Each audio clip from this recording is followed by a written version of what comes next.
There's a folktale in Kitakami, a myth, a legend that's come down from old Hisui of a creature that survived from the ancient times. See, modern day, Ursaring does not evolve. It is the final evolution in an evolutionary chain that has stayed that way for hundreds of years. But in old Hisui, the area now known as Sinnoh, it was said that you could evolve your Ursaring into ursaluna, an incredibly powerful and protective Pokemon. But rumor has it that in Kitakami there is a form of this creature that survived, known as the Bloodmoon Beast. Perrin, a descendant of Adaman of the Diamond Clan, is on the lookout for this Pokemon, and she reckons that if you get very good at photography on a misty night, you might be able to find this Pokemon in the Timeless Wood. And sure enough, you can. You battle it and it has a health bar like a Titan Pokemon. It's the only Pokemon like this. When you catch it, you can hatch eggs from it and you can get Teddiursa, but the Teddiursa will never evolve into this form of Ursaluna ever again. It seems to be a one-of-one Pokemon. And oh, you can bet that it's got Pokedex entries. In Scarlet, it says that it crossed the sea and drifted ashore in a new land. Surviving in this place led it to take on a unique appearance and gain special powers. In Violet, it says that this special Ursaluna can see in the dark with its left eye and protects itself with mud that is as hard as iron. For I believe that the Bloodmoon form of Ursaluna isn't just a species of Ursaluna, a group of Pokemon that have survived down here in Kitakami. No, as I mentioned,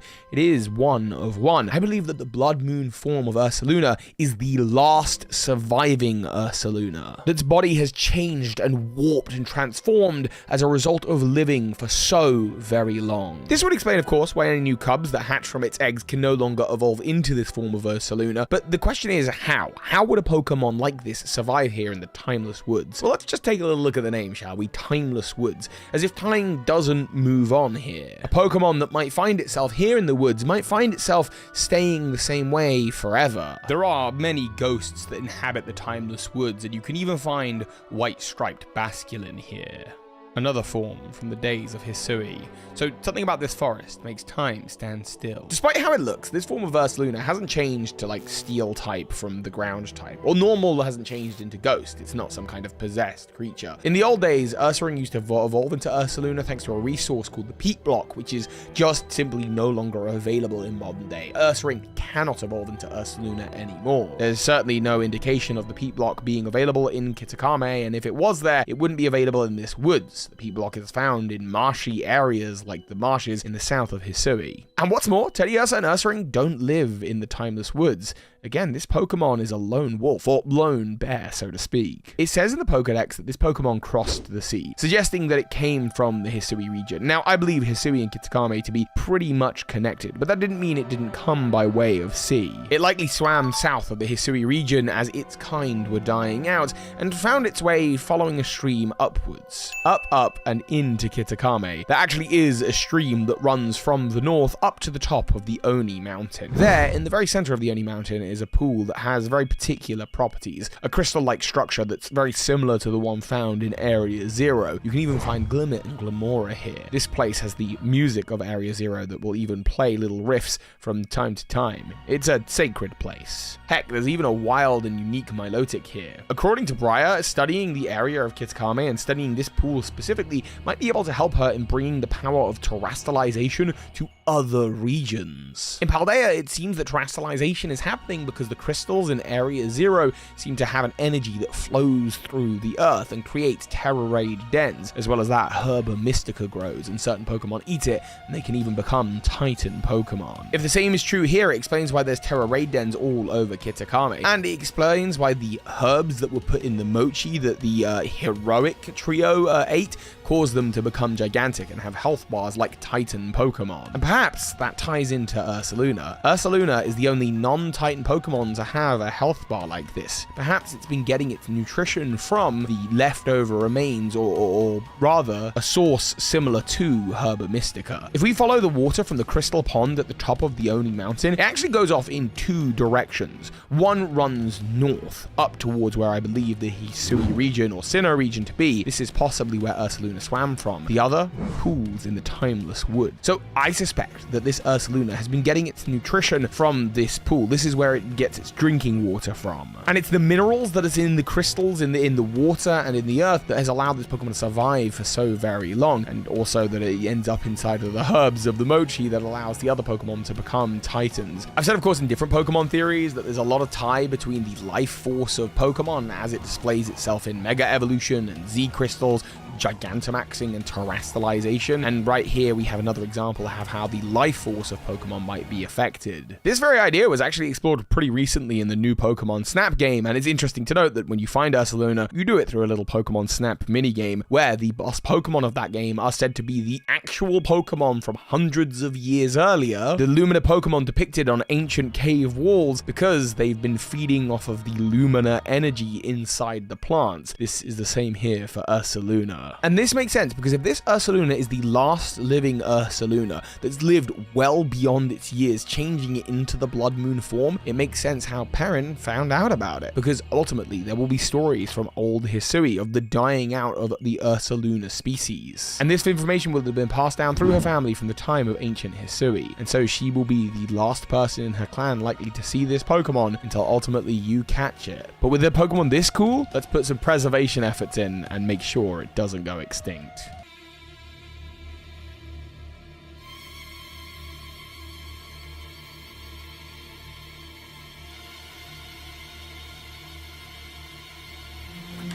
Hey, Pokemon Masters, Bird Keeper Toby here. Oh, I know, right? Poor Pidgeot. Say, what are you doing out here? I'm out here looking for my room key. That should be me.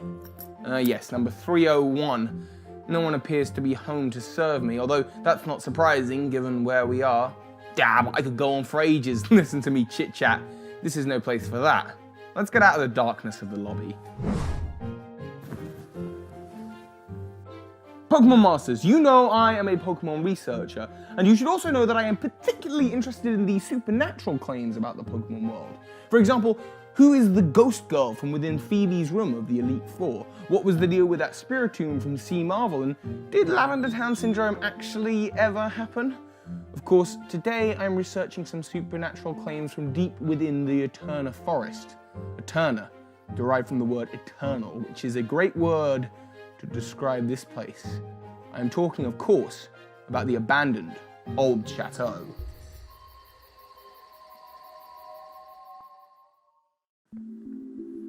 Oh, Stantler, you too? It's a shame with the holidays coming up, there'll be one less Stantler running around. Although I can't say I'm surprised, this house was once owned by some very rich people. Not anymore though, however, and no one really knows why. No one knows why this mansion was abandoned. But then that's why we're here, to investigate. And I'm glad you're here with me because the noise is like, whoa! I'm sorry, I didn't mean to scare you. Perhaps you'd feel more comfortable if you were better informed. Let me tell you everything we know about this mansion so far. Now, to the public eye, this used to be a luxurious mansion that was abandoned for an unknown reason, but it also used to be the home of the original recipe for the old gatto, a consumable sought after all over the Pokemon world. Of course, now it's just the home to ghost-type Pokemon, Ghastly, Haunter, and Rotom. Oh, you don't know about Rotom? Rotom is an electric and ghost-type Pokemon that is made primarily of plasma. I've done a lot of research on Rotom before, and some say it's a legendary Pokemon, and others say it's the ancestor to all Shuppet. Haha, some people in Alola even claim to use this Pokemon in their Pokedex. This is because Rotom can get inside the motors within machinery.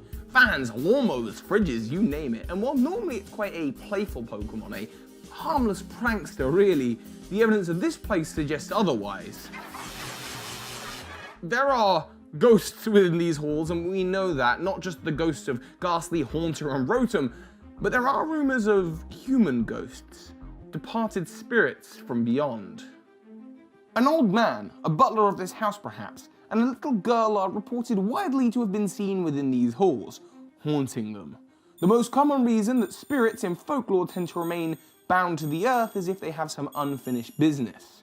Of course, I have seen no such ghosts during my stay here, although something peculiar did happen in the library earlier. This old notebook fell on my head, seemingly out of nowhere. The text is worn and faded, you can't read it, although there was one passage I could make out. It said, something so peculiar should make off with the motor. What do you suppose that means? I guess it could be referring to Rotom. Oh, I've just realized! You're gonna love this. I have another old notebook that I found in the Sinnoh region. In fact, it's the only other one. And I believe that if you combine the two, perhaps its text also refers to Rotom. Take a look. I found it in the nearby Team Galactic headquarters found in Eterna City, and the text inside, as well as the design and name of the notebook itself, is the same with the one found in the library. Of course, that begs the question, what would Team Galactic want with this dusty old notebook? Well, it's possible they came here looking for Rotom. After all, there is a well-documented member of their team, Sharon, who appears to be somewhat obsessed with Rotom. He has a mysterious notebook himself, very clearly written by him and his research on Rotom, but amongst his notes was this old notebook, which clearly wasn't written by him, and has some clues about not only Rotom, but also what happened here in the old chateau. It's a story about a person and their toy robot that turns out to be being possessed by Rotom. The two become the best of friends, inseparable in fact, apart from one little problem in their relationship, which is they can't hug or touch because of the electricity that Rotom produces. It would simply be too deadly for the human trainer. However, there is a bit of an accident one day. The human trainer startles Rotom, and Rotom flees, but not before discharging a lot of its electrical power, leaving our author unconscious. When the author awakens, they go looking for Rotom just to let them know that they forgive Rotom, and eventually they do find each other again. They make up, they hug, and they remain friends for the rest of their lives. It's sweet, isn't it? But there's a problem here, Pokemon Masters. Have you worked out?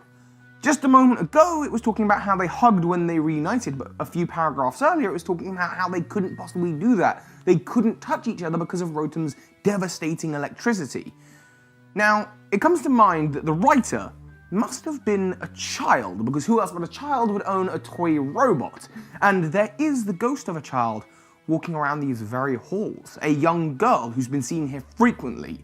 She seems to be stuck in the old chateau with some unfinished business, and that paints a very different picture if she's the writer. Because if she is, it means that Rotom was her friend, and when she startled him, he accidentally electrocuted her, killing her. Like I said earlier, Pokemon Masters, one of the main reasons in folklore that spirits remain attached to the earth is that they feel they have unfinished business here. The little girl had a lot of unfinished business. She needed to find her friend Rotom and tell him that he wasn't to blame for her passing out. Of course, as we know from her perspective, she would have just blacked out and woken up, but it seems more than likely that in fact that's when she died and wrote the rest of the notebook from beyond the grave. Another good indicator is that that is what happened, is that her toy robot was found in the trash heap of her nearby town. Why was it there instead of just in her bedroom waiting for her? Or maybe it's because her parents threw it out, because with the toy, they were abandoning it, much like the old chateau. Luckily, the story ends with the two of them reuniting, the little girl and Rotom, best friends back together, and finally, now that they're both ghosts, they can hug. It's the only way that comment makes sense. The story ends with them saying that they'll spend the rest of their lives together. ... Seriously, that's how it ends. It ends with a ... a to be continued.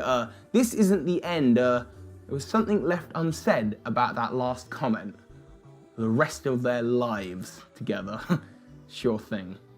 Then again, I suppose you and I, we have all of eternity to think about that. Pokemon Masters. Bird Keeper Toby here, and it is spooky month, which means we've got to start talking about ghost type Pokemon. Particularly, I want to talk about one of my favorite ghost type Pokemon, Rotom. I love this Pokemon, and by the way, if Rotom is available in the early game of Diamond and Pearl for Brilliant Diamond Shining Pearl, I recommend you pick one up for your team. In the original Diamond and Pearl, you couldn't get it until the post game, until after the National Dex. This led at the time there to be a lot of intrigue about Rotom, and actually as far back to year 1 of this channel, I was making Rotom Pokemon Rotom Theories with the Rotom boy himself, Game Boy Luke. There we are, look at us, little young people, that was 6 years ago. Making theories about Rotom, and there's been no shortage of them ever since. There's been plenty of theories about Rotom out there. I think I've had 5 on this channel. I've seen at least 5 or 6 others across YouTube in that time. And so today, to celebrate the spoopy month, but also the upcoming Brilliant Diamond Shining Pearl, I wanted to celebrate by talking about my 5 favorite Rotom theories. I'll be giving all of the evidence as well as including any new evidence that we've discovered in the time since. And of course, because this video has Brilliant Diamond Shining Pearl in the title, means that if you leave a comment letting me know if you have any Rotom theories, you're in with the chance of winning a copy of Brilliant Diamond or Shining Pearl. No, sorry, Legends Arceus. I'm giving away Legends Arceus. 3 copies, worldwide giveaway. Anyone can win just by commenting. Anyway, sorry, muzzled, duzzled brain. I think there's a Rotom in there somewhere. So let's play the intro and join me after for 5 theories about Rotom. Okay, Pokemon Masters, so we're going to start off with a classic one. This was much more acceptable in 2015 and 16 as a fully fledged theory, and it does make sense. It's just not long enough to make an ad revenue collecting video off of. And that is the theory that Rotom and Shuppet are related. More specifically, that a Shuppet is a Rotom with the item the Reaper Cloth drenched over its head. Okay, first off, what's the evidence? Both of them look alike. They're floating spherical ghosts, and of course they have the same shape with the point on the head. Okay, but Toby, that can't be all you have for it, and no, absolutely it's not. We know the Reaper Cloth has ghost transforming abilities. It's the evolution trade item for the Duskull line from Dusclops into Duskanoir, which the Duskull line and Shuppet kind of were parallels of each other in Generation 3, where I have a feeling, I don't think they were version exclusive, but their ratios, the odds of finding them were maybe swapped around between Ruby and Sapphire. Or maybe I'm just making that up. Huh, Rotom's up there again. Anyway, however, it is interesting to note that both Shuppet and Rotom are part of the same egg group. The shiny version of Shuppet is sort of illuminated with the plasma color of Rotom. Okay, maybe not with that one. Again, really, it made more sense back in 2015. Anyway, but it is interesting to note, and I still agree with the fact that Shuppet can learn a surprising amount of electric moves. It can learn up to 5, which is only a few less than Rotom could at the time. Additionally, the idea that Shuppet will have lost its electric typing from when it was a Rotom is due to the fact that the Reaper Cloth might insulate electricity, which is a pretty common thing that certain materials do. They insulate stuff. Okay, but we're saving the best till last. That is, of course, that Shuppet evolves into Banette, a prankster Pokemon that likes to possess dolls, or is an abandoned doll. Meanwhile, that's what Rotom loves to do, possess machinery and electronics, but no longer being an electric type Pokemon, it can't do that anymore, so it can only possess other materials like the material that it's inhabiting, which is the Reaper Cloth. And so there you have it. Those are the connections. Shuppet and Rotom are closely related, and if you took a Reaper Cloth and threw it over a Rotom, it would transform into a Shuppet.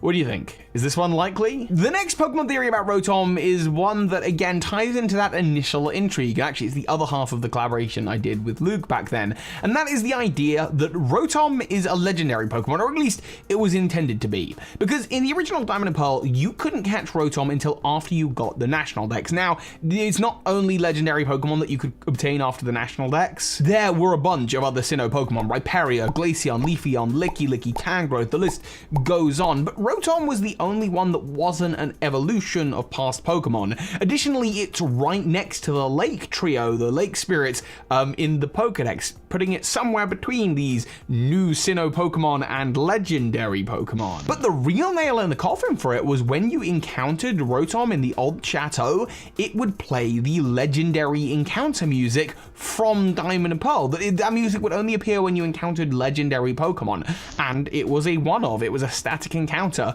unlike these other evolution Pokemon where you could just keep on evolving like Togetix into Togekisses. Rotom was one of one. It does of course have an egg group, so in that sense it's not as close to legendaries, but you could also breed Manaphy in that generation. Sure, you'd get Fiona, but the point is the rules were starting to bend in Generation 4. So maybe there's this idea, this intention that Rotom was originally supposed to be a legendary Pokemon. In fact, we see, even by Pokemon's own standard in the animated series in the 3rd movie, we see a book filled with legendary Pokemon, and we see pictures of the unknown Pokemon that according to the game's code are not legendary. legendary Pokemon. Similarly, in the first episode or second episode of the Pokemon animated series, we see Arcanine, the legendary Pokemon by its Pokedex description, there on the wall next to Moltres, Zapdos, and Articuno. So maybe Rotom was originally intended to be a legendary, or perhaps in the world of Pokemon lore, it used to be a legendary, but it's not anymore. The third theory that I have for you is by my friend Exelian, and it's a pretty short one, but I love it. This is because Rotom has also become our guide to the Pokedex. See, in days of old, the Pokedex would just record data, I guess put in it either by Pokemon professors or by Pokemon trainers going around the Pokemon world. You'd do the field work, see the Pokemon behaving in the wild, and you'd put in that information into the Pokedex to create a complete encyclopedia of all Pokemon information. But as of Pokemon X and Y, the Pokedex transforms and becomes the Rotom Dex. Except that wasn't X and Y, that's a generation too soon. It was Sun and Moon. Though there is another theory, although I think it's more like confirmed lore now, that it was Clement from X and Y who actually developed the Rotom Dex technology. Anyway, Sun and Moon, Rotom Dex. And something else happened in Pokemon Sun and Moon. Pokedex entries started getting really dark. There was Gengars and Mimikyus that talked about death and people dying, but also Toxapexes was just like brutal. And the theory here is simple. This is because this information is not accurate. It's not accurate Pokemon information. It's being toyed with and played with by the Rotom in the device. Because again, Rotom has Pokedex entries of its own, talking about how it is a prankster, how it loves to cause mischief. And on top of that, it's a ghost, so it would be more inclined to tell ghost stories. So the idea is actually all of the Pokedex information from Sun and Moon onwards is very unreliable because it's all being told through the lens of a very mischievous Rotom. Mischievous Rotom. Pokemon theory for Rotom number 4 was given to me by Super Nerd Quiz Clown, a community member. And again, it's another one of those possession ones that I love because that's what Rotom does. It possesses electrical equipment. And there's this theory, this idea that like Voltorb is a possessed Pokeball, specifically of Haunter because they have similar eyes. But that doesn't make sense because there are so many other theories about the origin of Ghastly and Haunter and Gengar that's like its own video that we've covered actually on this channel, I think, before. But what would make more sense than Haunter possessing a Pokeball to become a Voltorb is Rotom possessing a Pokeball to become a Voltorb. See, Pokeballs are electrical devices that are everywhere in the Pokemon world. Rotom would be very attracted to them. And by the way, if you're wondering, the Pokeball definitely came first. Voltorb has Pokedex entries like in Ruby that said that they were first encountered in Pokeball factories, and in fact there's Pokedex entries that talk about the fact that a pulse of energy hit a Pokeball, turning it into Voltorb or Electrode. And a pulse is a very specific word because Rotom is inspired by the video game Pulseman, one of Game Freak's other much earlier titles. It's inspired by the main character. Rotom is the pulse of energy that hit the Pokeball, but whereas usually when Rotom takes over machinery, it takes control of it and has fun and causes mischief, what Rotom doesn't realize when it takes over a Pokeball in a Pokeball factory is, Pokeballs are designed to capture and retain the Pokemon, meaning Rotom can no longer escape, making it very angry. So angry that it tries to use all of its electrical power to explode, which is why that's what Voltorb and Electrode love to do. They're able to do it completely without hurting themselves, not really, other than their HP lowering. Electrode love to explode. This is the Rotom saying, hey, let me out, and if you can't let me out, I'm gonna cause a lot of mischief. And that is how the Voltorb species appeared. It is interesting to note that when you can find Rotom in the wild in Pokemon, it's typically in areas like the old chateau, old mansions where new technologies like the Pokeball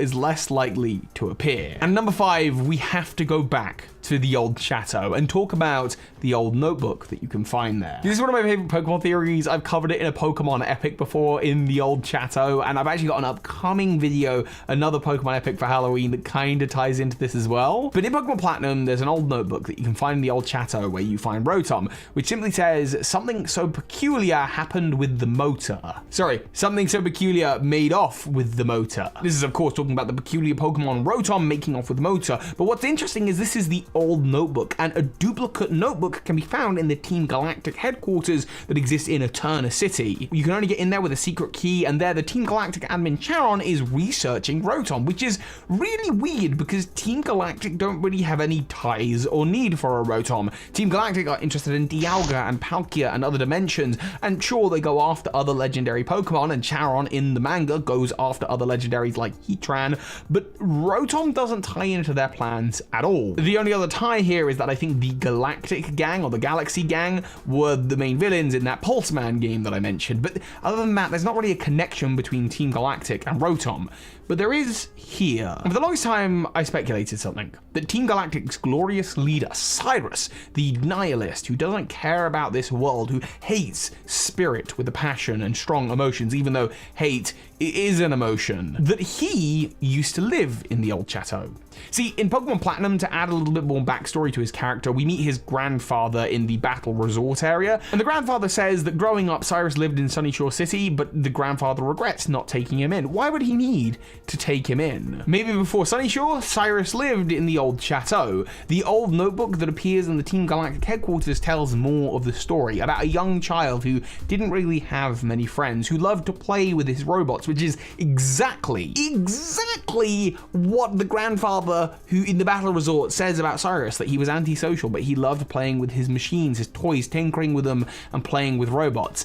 Until one day, in the old chateau, so the notebook says, this young child was startled when the robot came to life. It was possessed by Rotom, and they actually became friends, until one day the little boy startled Rotom, causing it to discharge electricity, and then eventually the robot was thrown in the trash. My theory is that it was this discharge of electricity that killed the two people that became the butler and the little girl who exist in the old chateau, their ghosts roaming the halls. This is the event that turned Cyrus into a nihilist. The one friendship that he had when he was an antisocial child turned, well, not just badly, but to actual death of his family members. This made him hate the world and wanted to create a world without spirit, because he's literally trying to escape the spirits that live in the old chateau. And over the years, I've just wondered if heading towards Brilliant Diamond Shining Pearl, whether we'd see any more confirmation of this. And actually, we have. In the Rainbow Rocket episode of Ultra Sun and Ultra Moon, Cyrus is of course one of the leaders of Team Rainbow Rocket, one of the admins. You battle him. Right before you battle him, the Rotom Dex jumps out of your pocket and Cyrus makes a comment. He says, even in this world, Rotom is, and then trails off and gets ready to battle you. And then in Pokemon Masters, the most eye-opening bit of character development for Cyrus happens. Cyrus meets Sun and Moon's Sophocles, a young boy who's kind of antisocial, who loves tinkering with his machines. Sophocles is shy and reminds Cyrus of a younger him, but additionally, Cyrus makes a comment about the fact that Sophocles' partner Pokemon here is Rotom. He asks, is this Rotom yours? And Sophocles says he's just looking after it for another trainer, but this Rotom really seems to like you, mister. Who are you? And he explains that he's Cyrus, and actually gives Sophocles the time of day for a conversation. In fact, so much time that day turns to night, and then Cyrus starts talking about, like, has explained all of the ways in which Rotom can use its different forms. Cyrus knows a lot about Rotom personally. This isn't just a Team Galactic research mission that's happening in the Galactic headquarters in Eterna City. This is like, Cyrus knows Rotom, that it's a Pokemon that he's used before. Cyrus actually kind of cracks a smile and sees himself in Sophocles and tries to plead with Sophocles and sort of say, do you understand my vision? Like, join Team Galactic effectively. But Sophocles is like, wait, hang on. No, like, I like people and I like emotions. I think emotions are good. To which Cyrus sort of says, you'll never understand, because what Cyrus has been through was so traumatic and it's tied deeply into Rotom. And in my opinion, the entire pre-story that involves the old chateau. And the big thing that Cyrus says that is so poignant in this is that he says to Sophocles, you remind me of a child I know well. He's talking about himself in the third person because that child version of him is long gone, dead, as he is now Cyrus, the leader of Team Galactic, and Rotom was his only pathway back to the light, but I think it might be too late for him. And then there's a really awesome battle where Cynthia shows up with her Komodo and her cool new outfit. I hope we get that outfit in Legends Arceus. That'd be awesome. Anyway, Okay, Pokemon Masters, if you're still here, then I guess you really want to learn. And heck, maybe you already know something about Shadow Pokemon. Perhaps you've seen past videos of mine on the subject, or you've played through either Ori Adventure. Pokemon Colosseum and Gale of Darkness has you confronting these terrifying Pokemon head on. In both of these Nintendo GameCube games, you don't catch wild Pokemon. Instead, you'll play as a character catching other people's Pokemon using what's called a snag machine. This is done in the name of justice, reclaiming Shadow Pokemon from the evil Team Snag'em and Team Cypher. Shadow Pokemon are Pokemon with the doors to their hearts locked off. Instead of having access to their usual moves, they fight more aggressively using shadow moves, and sometimes they even attack their own trainers. Now, of course, in the games, your goal is to snag all of the Shadow Pokemon, to claim them for yourself, to treat them with love, kindness, and care, to send them out into healthy Pokemon battles, to call their names if needed, to eventually get to a point where you can purify them and turn them back into regular old Pokemon. In Pokemon Gale of Darkness, we actually learn that there is a purification machine, a bit of technology that you can stuff your Pokemon inside to make it happy. It looks comfier than this. In that machine, alongside regular Pokemon, your Shadow Pokemon will enter a state of flow, a state of calm that will allow it to revert back to a regular Pokemon. This means that changing in and out of this state is biological, it's physiological, it's tied to the very being of the Pokemon. It's not just a Pokemon having a grump and throwing a tantrum. If that was the case, then Ash's Pikachu at the beginning of I Choose You, that would definitely be a Shadow Pokemon, but it's not, he's just grumpy. And to be fair, if I had to travel with Ash, I probably would be too. It is interesting to note, however, that in that I Choose You movie, all of the wild Pokemon get corrupted when a trainer with an impure heart touches the Rainbow Wing. They then come under the control of Mars Shadow, and they get this purpley aura and aggression towards trainers. But for Shadow Pokemon, it can be more than just purple eyes and a little bit of aggression. As we see in XD Gale of Darkness, XD001 is the codename for the box art Pokemon, Shadow Lugia, an entirely new form of Lugia altogether, created by the admin, Lovrina. She, through her twisted methods, has found a way to create the ultimate Shadow Pokemon, a Pokemon that supposedly cannot be reverted back. And these pure Shadow Pokemon we've actually seen a few times in the franchise. In Pokken Tournament, we see the Shadow Mewtwo corrupted in its nature by a Synergy Stone. And in the Pokemon movie Forever, we see the Iron Masked Marauder, a high-ranking member of Team Rocket, capture a Celebi and turn it into a new dark form of itself. This is actually reflected in the card game in the Dark Celebi card. And this transformation is happening as the result of a Dark Ball. This is a special kind of Pokeball that seems to be changing the essence of the Pokemon, capturing them, as we see with this weak and sad Tyranitar, and ultimately changing them, turning the Tyranitar into a monstrous version of itself that Brock identifies as having something funny about it. So it seems that turning a Pokemon from a regular Pokemon and a Shadow Pokemon can also be done with the power of technology, a technology owned by a Team Rocket member. And when we consider that Team Rocket might be behind this, it's not totally weird. I've done videos about this before. When we look to the hierarchical structure of Team Snag'em, we see that they are a group of low-level thieves and grunts that ultimately are really being controlled by Team Cypher, who are scientists, and that's the same as Team Rocket, who have their grunts and then their scientists. And with both teams, their enigmatic leaders are high-ranking members of society, with Giovanni being a gym leader and Cypher's leader being a mayor. And of course, those of you who have taken on Team Go Rocket will know, because Professor Willow says so, that Team Go Rocket seems to be behind the Shadow Pokemon phenomenon. We learn that Team Go Rocket must be behind the Shadow Pokemon phenomenon, exaggerating their strength, overpowering them, causing them a great deal of pain with their uncontrollable newfound power. All of these Pokemon getting a shadowy aura, apart from, interestingly enough, Mewtwo. But this MO isn't unlike Team Rocket. We saw them try the exact same thing at the Lake of Rage, where they tried to overpower Magikarp and force them to evolve using radio tower waves. Honestly, this is just what Team Rocket does. And this connection is even backed up by Lovrina, the very admin that turned Lugia into Shadow Lugia. Her main Pokemon are Luvdisc and a Shadow Delcatty, and in the Pokemon animated series we meet Dr. Namba, a high-ranking scientist within Team Rocket who, in the Whirl Island arc, is trying to steal a Lugia and its baby. Why does he want this Lugia? Perhaps to turn it into a Shadow Pokemon, and interestingly enough, he also appears in the Pokemon Chronicle series over the control of Butch and Cassidy, and with those at his disposal, he sends them off to catch a Luvdisc and a Delcatty. But that might just be a coincidence. I mean, he's not a very big character, and he only appears one more time after that, so, yeah, sure, complete coincidence. Coincidence. despite the fact that in those very Whirl Island episodes, he's also trying out his Rage Crown technology, a technology that causes the Pokemon to become more powerful and more aggressive. As I alluded to earlier, further connections to Shadow Pokemon can of course be seen in the Pokemon card game, in 3 different sets primarily. In the sets Team Rocket, EX Team Rocket Returns, and Neo Destiny, and no guesses as to what the theming of 2 of 3 of those sets are. These dark Pokemon in the card game seem to be an exact equivalent to Shadow Pokemon. I even mentioned the Dark Celebi, which is from another set, which ultimately is a reflection of the Celebi from the 4th movie. But let's take a quick look at that other set, Neo Destiny, whose blurb reads, "To light and to darkness. Pokemon bathed in mysterious light and Pokemon shrouded in darkness. What is their connection to Team Rocket?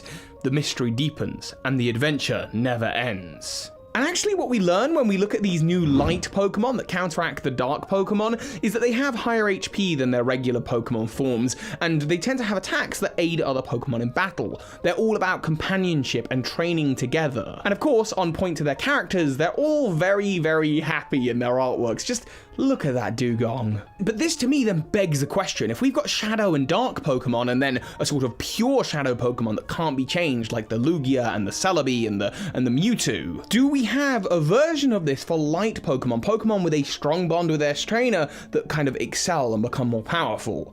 You might immediately go, Toby, what about Mega Evolution? But Mega Evolution really isn't this. At first it seems so. I mean, Mega Pokemon, they only are able to Mega Evolve when there's a strong bond with the trainer that they're with, but ultimately their Pokedex entries describe some horrifying things. Salamance's Pokedex entry tells us that the stress of its 2 proud wings becoming misshapen and stuck together because of a strong energy makes it go on a rampage. And according to Aerodactyl's Pokedex entry, when it Mega Evolves, it becomes more vicious than ever. Some say that's because of the excess of power causing it pain. Occasionally, there are advantages to Mega Evolution. Pincer's entry says that bathed in the energy of Mega Evolution, its wings become unusually developed. It flies at speeds of approximately 30 miles an hour. And while practically that's very, very useful for a trainer and in battle, it might not be so good naturally for the Pokemon. It seems these Pokemon have been artificially inflated in power and they sound a lot like Shadow Pokemon themselves. On top of that, in the Magearna and Volcanion movie, we actually see Mega Pokemon take on that same shadowy aura and becoming aggressive towards trainers. Seemingly, these Pokemon can become Shadow Pokemon too. So we've got our normal Pokemon, Shadow Pokemon, and Light Pokemon, and then we've got pure Shadow Pokemon, and maybe Mega Evolution is more of an in-between, a neutral, where there are benefits to it, and it can only happen with a strong bond with a trainer, but ultimately it does lead to some pain, so it's kind of in the middle. And we're still left wondering, what is the alternative for Light Pokemon? Perhaps Gigantamax? Well, I think probably not. When we look to Gigantamax Pokemon, their Gmax forms seem to be projections. It's been mentioned in interviews, and I think in-game as well, that these Pokemon, they don't really have anything to do with the nature of the Pokemon being good or bad, light or dark. But instead, I want to suggest a Pokemon that has an unbreakable bond with its trainer, so much so that it actually changes its form to look like the trainer it's working with. We've only seen it once in the whole of Pokemon, and I'm talking about Ash Greninja. The Ash Greninja, or Battle Bond Greninja, may well be a reflection to this. A Pokemon so good, so pure, so bonded with the trainer that it seems to exceed evolution, becoming this new form. And I don't know, maybe it's the case that Battle Bond Greninja really is the kind of parallel to pure Shadow Pokemon, but then again, the transformation is only temporary, so I'm not so sure. Hey Pokemon Masters, Future Toby here. Also, many of you might be thinking about the new Illumina Pokemon from the new Pokemon Snap game, and I actually do think that could be a good candidate for the lightest kind of Pokemon. I mean, they're literally light, but I'll have a full theory about that next week.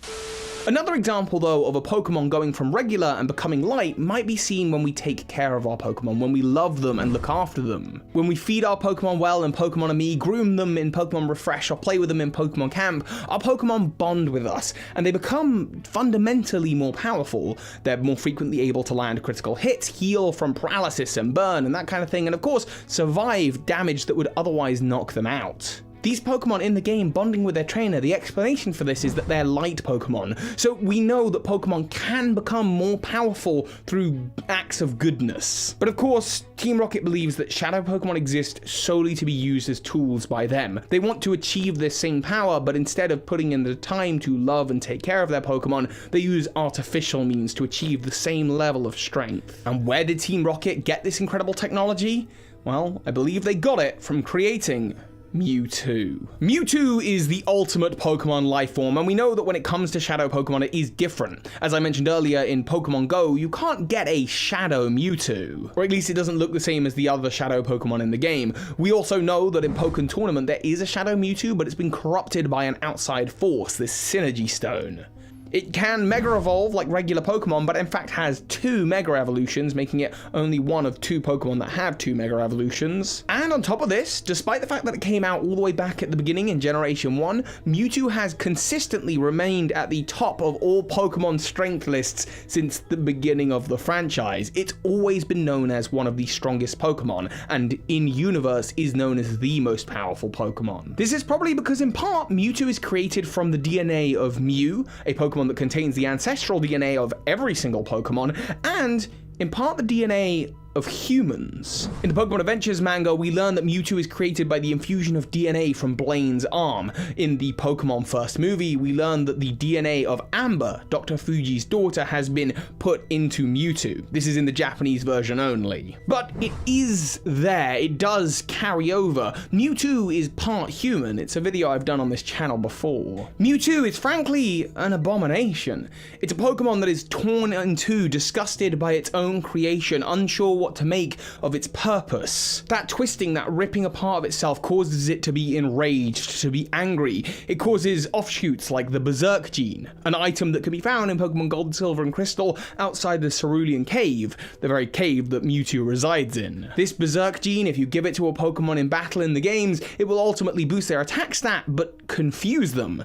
Does that sound familiar? It's because the creation of Mewtwo wasn't just about creating the single most powerful Pokemon, it was about putting forward the genetics, the science, the technology to creating an army of shadow Pokemon under Team Rocket's control. And the clues to this, of course, can be seen in the Detective Pikachu movie. In Detective Pikachu, Rhyme City is plagued by the terror of the R-gas, R for Rocket or R for Rage. We know that Team Rocket exists in this world because Team Rocket are directly referenced for creating Mewtwo in the movie. And it just so happens that the R-gas comes from Mewtwo, and when applied to a Pokemon, it gives them those purple eyes, that shadowy aura, and makes them more aggressive. This is sadly the other purpose for which Mewtwo was created. This is perhaps why the version of Mewtwo in Pokken might be the most deadly and dangerous Pokemon ever to exist, and why typically it's been so hard for Team Rocket to make Mewtwo become a shadow form, instead trying to enhance its powers with special armors. But on the side of that, Team Rocket has been taking those Berserk genes, making the R-gas, infecting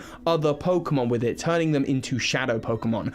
Much like light Pokemon, they're just a little bit stronger, but sadly these Pokemon are in pain. Team Rocket have even gone as far as to teaming up with Team Snag'em and Cypher, injecting this rage, this anger, this shadow power into even the legendary Lugia. Team Rocket have spread this shadow power across the Pokemon world to try and create an army of Pokemon under their control.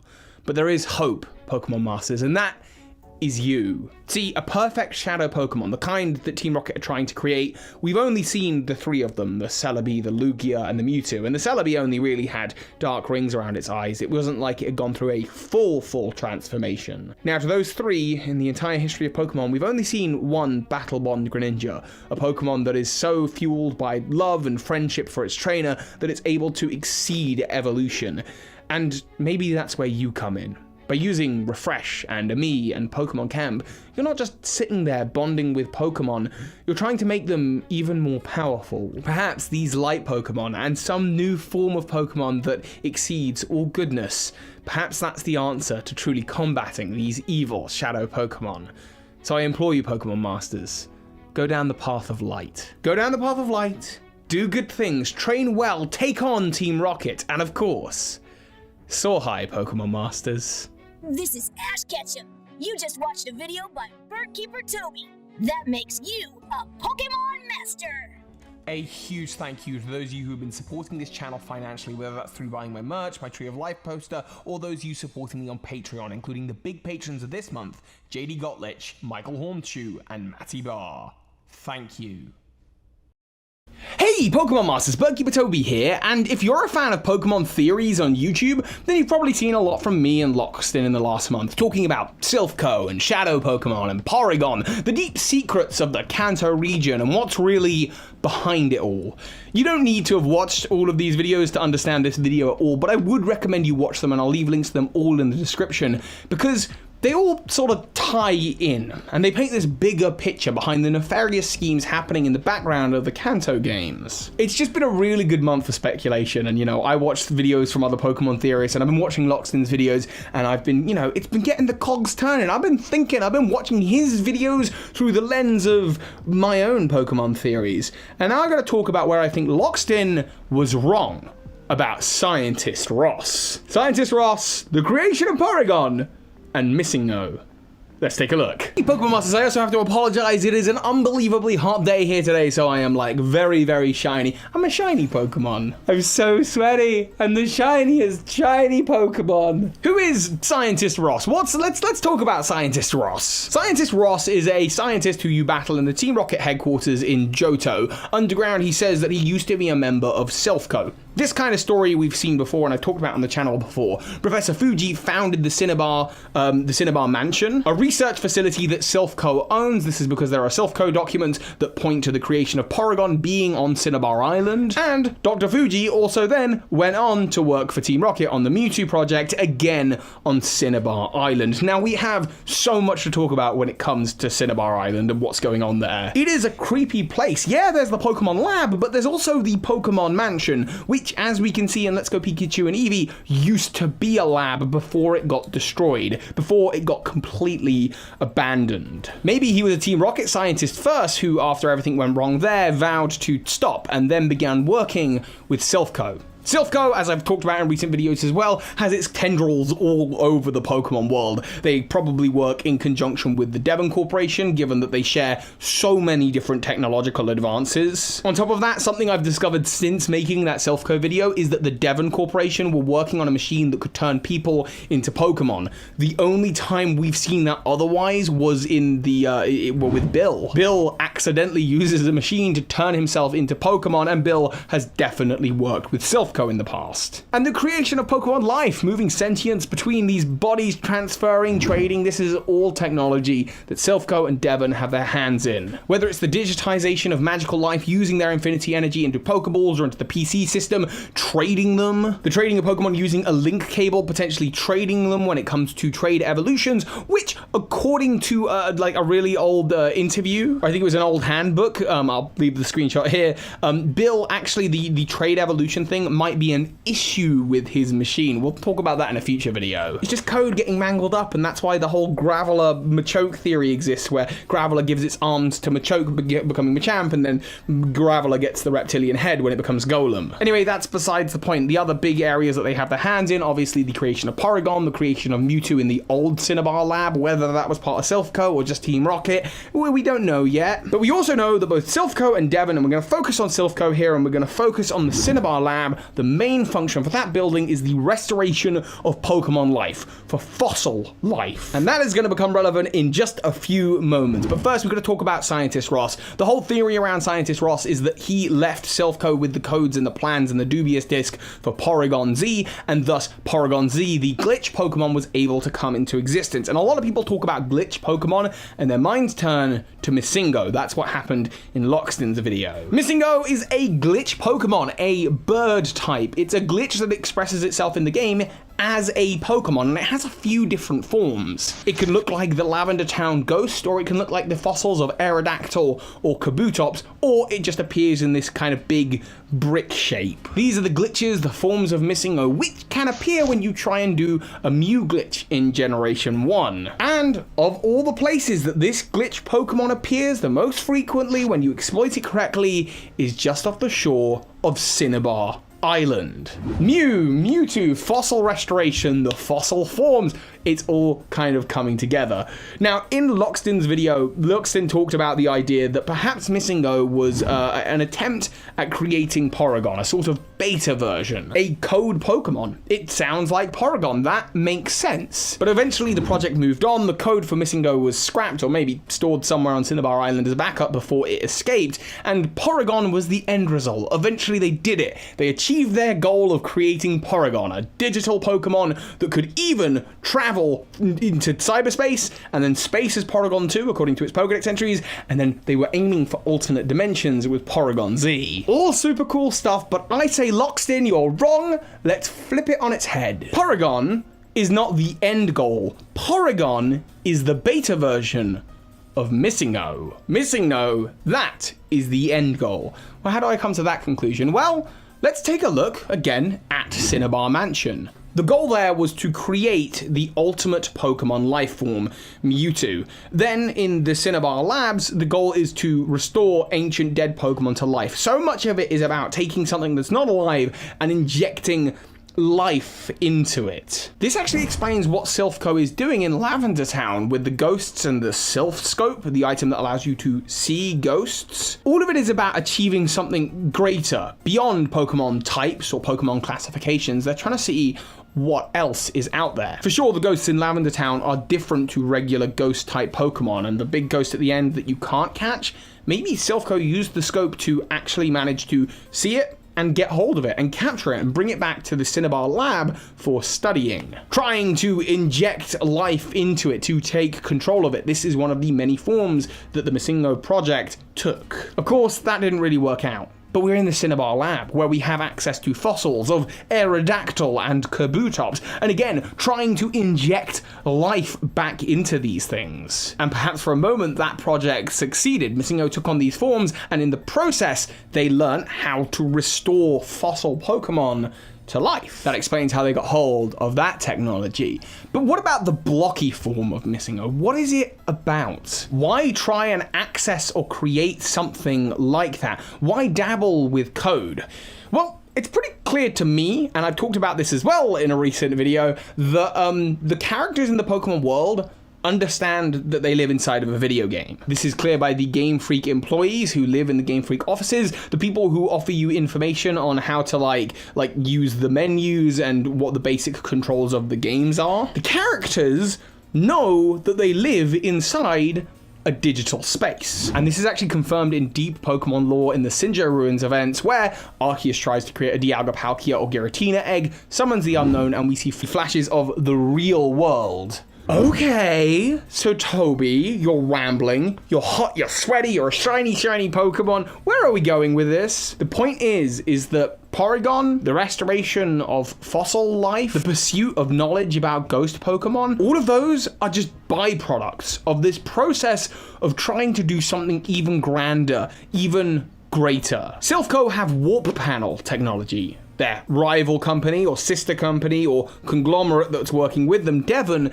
has the link cable technology that can blast stuff through dimensions. They can open wormholes to literal other dimensions. They manufacture and sell the Pokeballs, making them the richest company that exists within this video game world. They've even created the Master Ball with its 100% catch rate. How? Manipulation of code. The people who work at Silph Co recognize that they live within a digital space, and by manipulating code, they are able to be the biggest powerhouse that exists within this world. And MissingNo is their secret project, a living creature made of the code of the video game they live in. Something that they could study, and from that could create all sorts of technologies to better themselves. MissingNo is the main part of the project. Porygon, fossil restoration, ghosts, and being able to see them, catch them, that is all just an offshoot. And maybe that's why MissingNo is a bird type, because Silph Co, as I mentioned in that last video, is named after the Silph, a mythical creature of the air.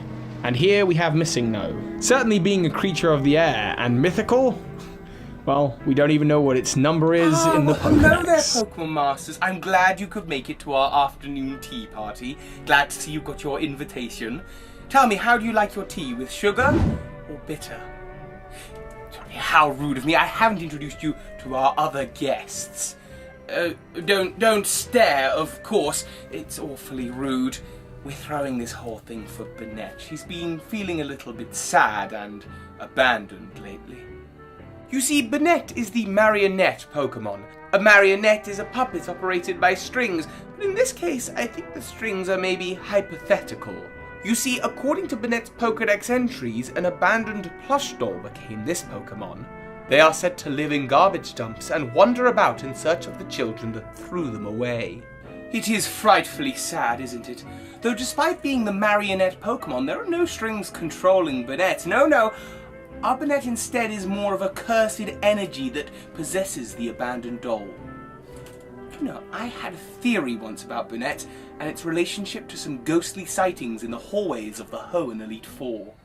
These ghosts are sighted in the room of the Elite Four member Phoebe. She uses 2 Bennetts, and there appears, based on the various camera angles throughout the room, to be 2 ghost girls in the room.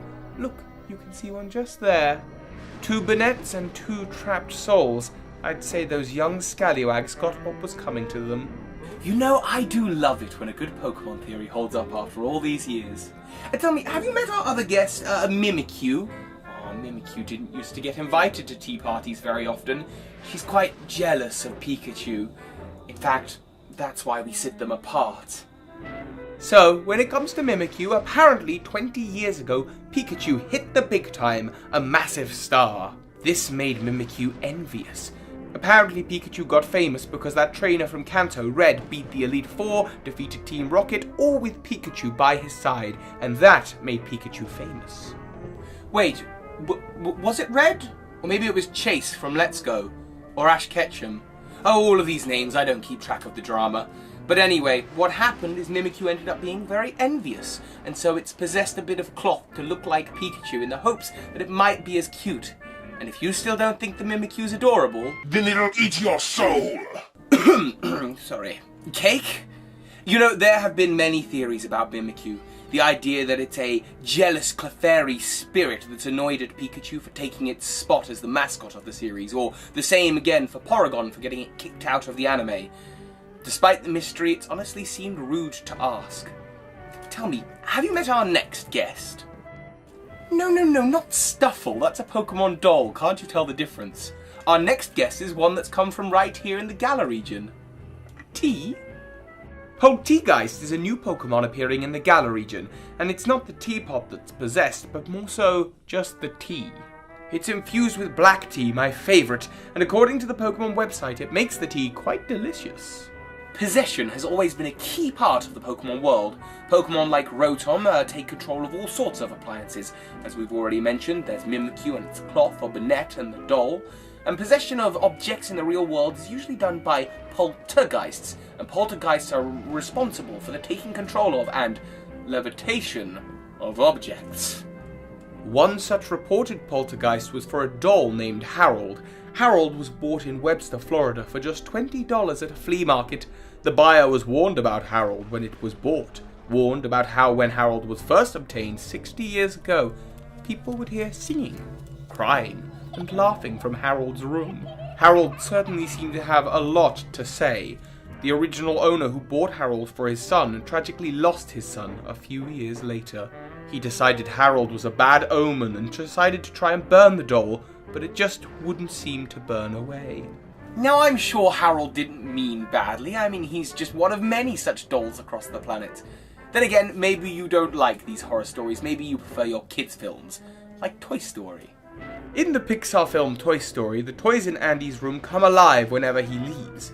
The idea of an object having personality is called animism. The idea that animals, plants, rocks, and even objects have a spiritual essence about them. This idea dates back to ancient religions, including Shinto, and in fact it's so prevailing in Japanese culture that it's made its way into their video games, including Pokémon.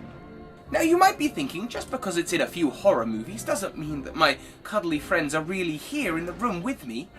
But think about this, Pokémon Masters. If all Pokémon are based off of real animals and real objects, and there's enough documented cases across the world that Pokémon are based off them, then what's not to say that the plushes and toys in your room aren't watching this video with you right now.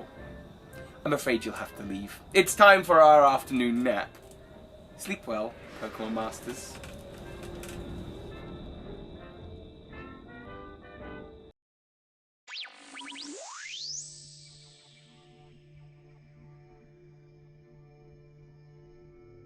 Hey, Pokemon Masters, Bird Keeper Toby here, and welcome to the future.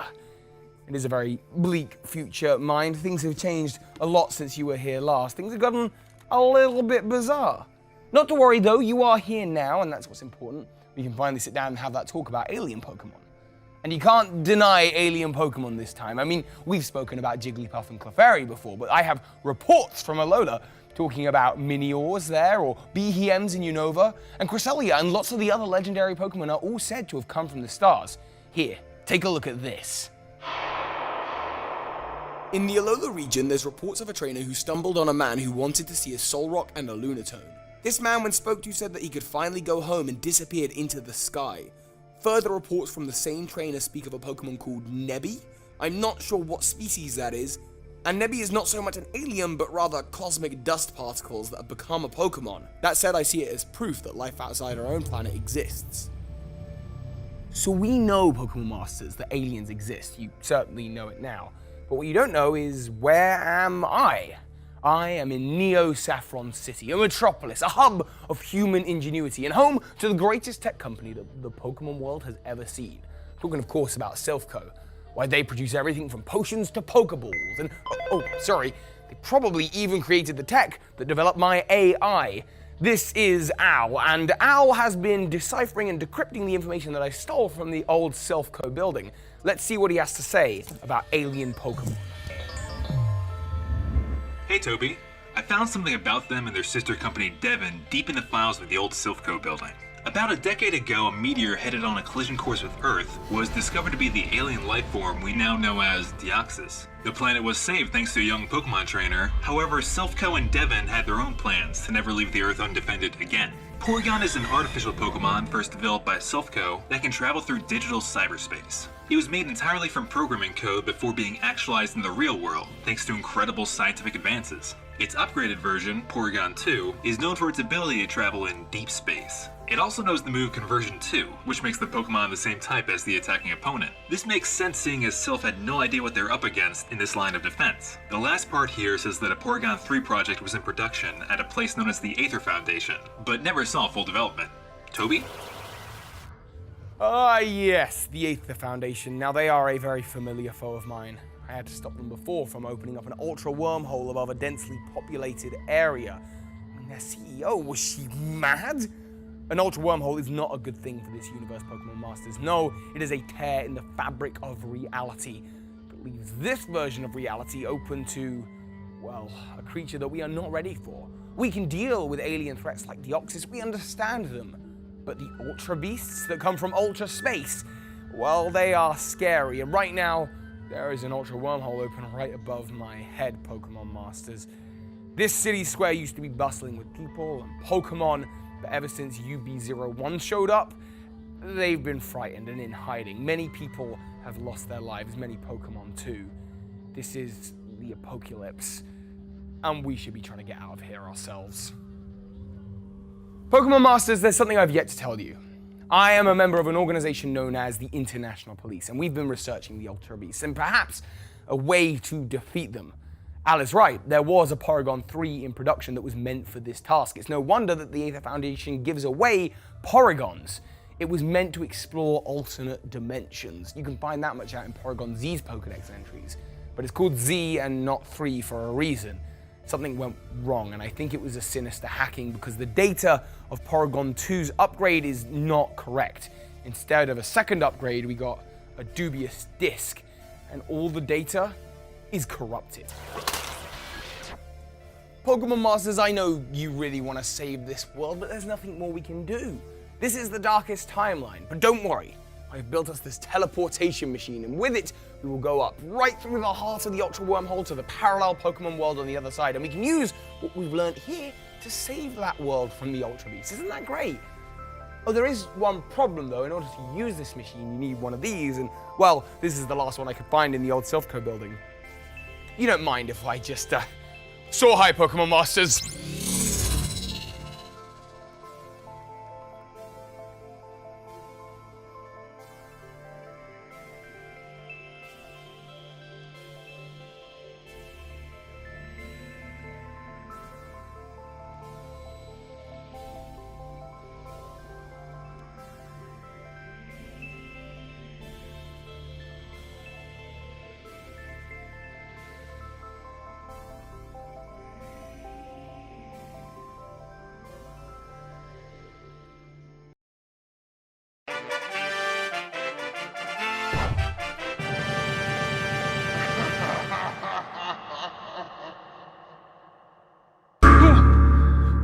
Hey, Pokemon Masters.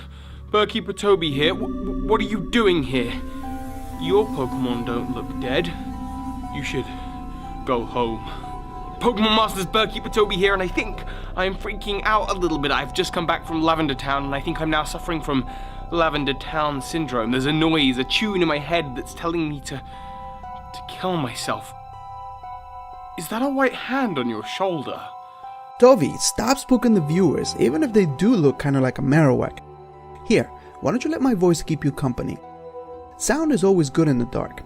However, not the sound of Lavender Town from the original Red and Green version that could cause you to kill yourself. The story goes that after arriving in Lavender Town in the original game, many children begin having headaches, vomiting, and hundreds ended their own lives. So this was due to prolonged exposure to the music of Lavender Town, which after the incident, Game Freak had to recall all the original copies of Red and Green and release new copies with an altered tune. But of course, that's just a creepypasta, a story we tell ourselves, right? The quietest controlled environment on the planet is the anechoic chamber in Orfield Laboratories. This chamber absorbs 99% of all the sound in the room because of its foam walls. And scientists and researchers on site claim that just to stay in the room for 45 minutes with no sound other than the sound of your own heartbeat and the blood flowing through your head is enough to make you hallucinate. Of course, what Toby is talking about is the absence of sound and light deprivation as well. But what it demonstrates is how the senses can cause the body to react. Smells can cause you to retch with disgust or become attracted to someone. Pokemon has sent children to the hospital before through sight in the episode Porygon Soldier.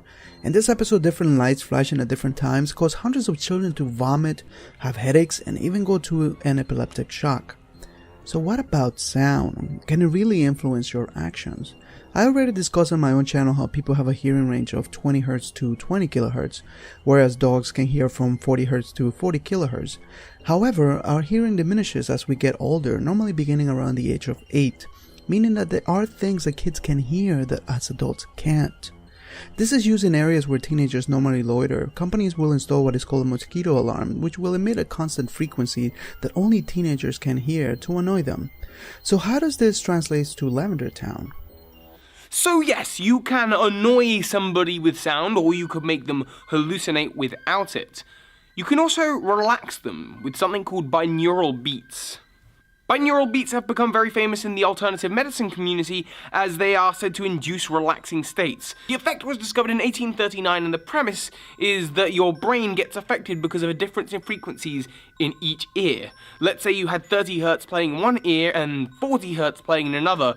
The binaural beat is 10 Hz. Interestingly enough, binaural beats fits with the story of Lavender Town syndrome, which was said to only affect children who had headphones in, which is the only way that a child playing the games will be able to hear a difference in tone.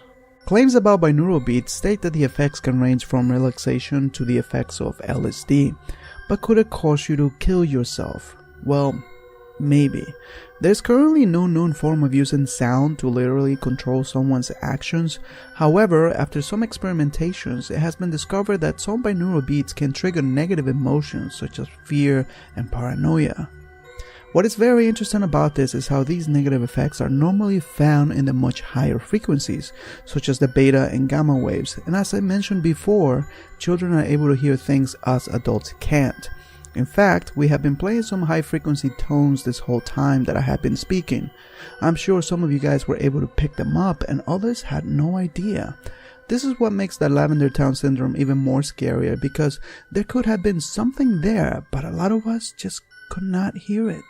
Now, as I mentioned earlier, part of the story is that the original Red and Green version had a different track to Red and Blue version, and this is in fact true. If you look in the game's code, the track in Red and Green was set an octave too high for children to hear, which supposedly caused headaches and nausea. It seems that this Pokemyth did have a basis, but I wouldn't feel too safe yet if I were you, because sound can kill you.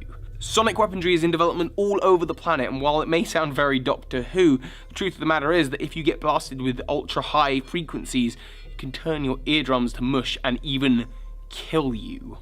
Oh, and did I mention that sound can make you see ghosts?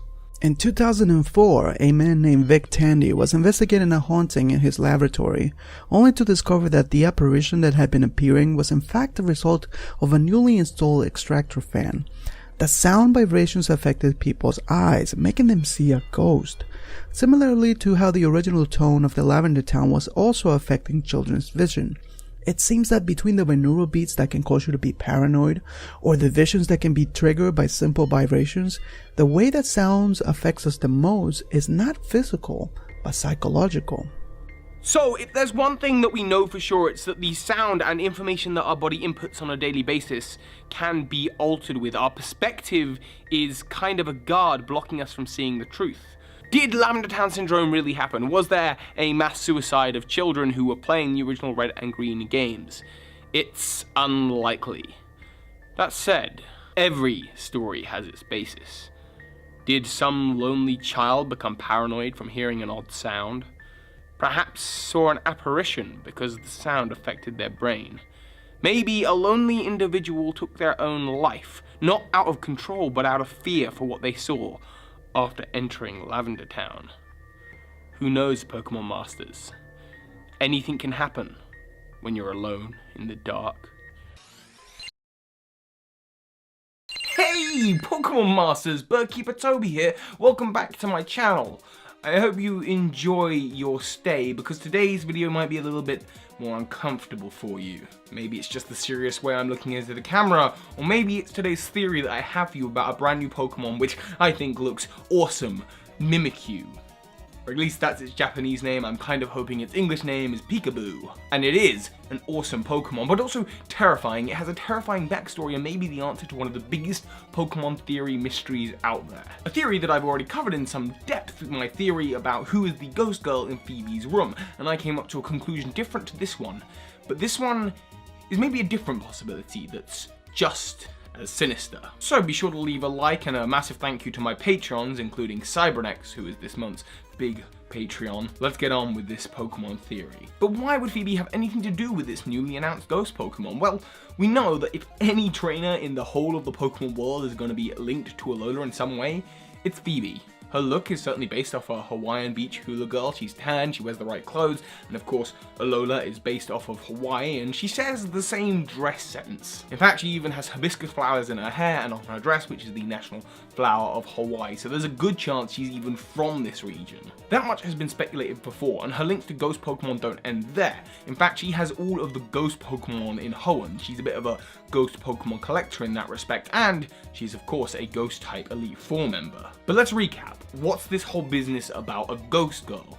Well, back when Omega Ruby and Alpha Sapphire came out, people were playing through, recording it on Twitch, playing it on their videos on YouTube, and then realizing, wait, what's going on in that frame there? A mysterious girl appears for just a few frames, and in fact, if you look back, you can see her in other frames, and you realize that what you're seeing is all from her perspective. There is a young girl in Phoebe's room. A ghost. Not surprising, because Phoebe is known to talk to the deceased, and this ghost is holding a doll, a Pikachu doll. Ah, now you see.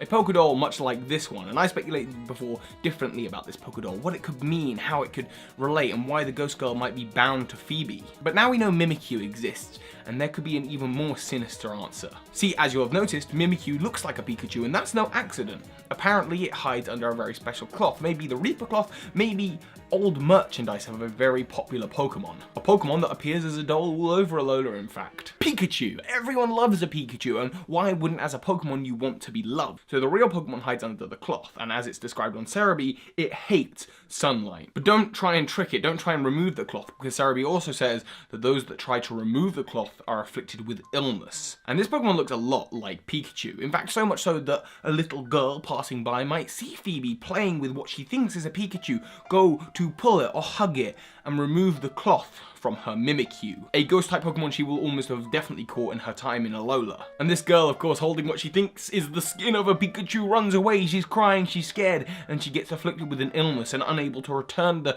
cloth to the Mimikyu, passes. And now she is bound to the trainer of that Mimikyu, forced to watch her battle with Pokemon for all eternity. And that Mimikyu is bound with them.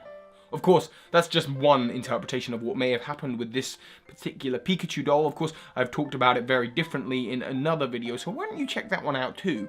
Just don't hold on to a Pikachu doll for too long, lest you become a ghost yourself. Soar high, Pokemon Masters.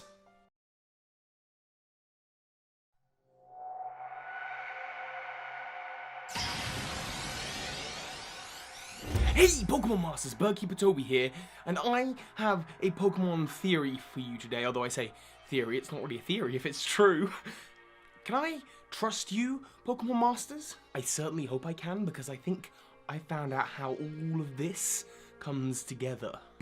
Bird Keeper Toby, what's going on? Why are you acting all crazy? Why are you acting all weird? Maybe you think I'm crazy, except I'm not crazy, it's not me, it's the aliens. Let's start with them. And the real aliens live in the sea. I'm talking about Clamperl, and as Spectre said, Clamperl isn't in fact a pearl, it's an egg, and the clam on the outside is usually a shelder. And that pearl is able to give things psychic powers, like strength for example. The pearl on its head gives it its psychic powers, and then is like ingrown into the Grumpig when it evolves. But Baby Shelder isn't just a clam, maybe it's something else inside the clam that's eaten the egg, because then when that bites Slowpoke, that evolves into Slowbro or Slowking, and if you look in Slowking's crown, we've got the pearl again. Or the egg that grants it higher psychic capabilities, which, as Noggin said, Slowpoke is omniscient. But it really needs that pearl to enhance its psychic powers. It needs the Shelder, which is actually a possessed Clamperl, to bite the Slowpoke tail, or head, or arm. Still don't believe me that Clamperl is giving Pokemon psychic powers? Well, what else eats fish eggs? Ducks. Golduck, Psychic Gem, BAM! So we're saying that the clam that is a Shelder that bites onto a Slowpoke tail is somehow possessing this weird psychic clam fish egg thing. So what's possessing it? Well, maybe it's a good thing to look next to Cloyster on the Pokedex numbers, because Cloyster is number 92 and number 93 is Ghastly. Oh yeah, and Ghastly looks an awful lot like Cloyster. And it and its evolution Haunter aren't just possessing other Pokemon, they're also possessing inanimate objects, like the Pokeball, which we all hold. It's the ghost inside the machine, they're infiltrating our whole human infrastructure. But of course, in order to get a Ghastly or Haunter, you need to breed a Gengar. And Gengar, as we all know, is the shadow of a Clefable, and as I've discussed in a previous video, Clefable is related to Jigglypuff who came from the moon. Aliens! They evolve via the Moonstone, that clearly their bodies are designed that way. And of course you find Clefable in Mount Moon, and of course Pokemon Moon is the next game coming out. Which I think means Game Freak is making their next move. They're coming towards us. And given the fact that the games are being released on November 18th, which is when the invasion begins, and 18th Pokemon in the Pokedex is Pidgeot, which is my channel mascot, then that means... Sorry, no, that means nothing. It was just a conspiracy theory. That said, the aliens are coming and their shadows are infecting Pokeballs and creatures in the sea and clams like Shelder. Wait a minute, there is a Pokemon that eats Shelder.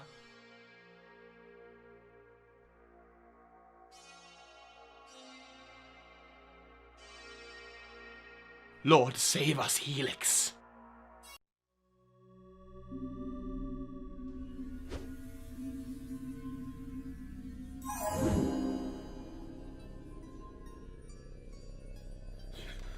Pokemon Masters, Bird Keeper Toby here.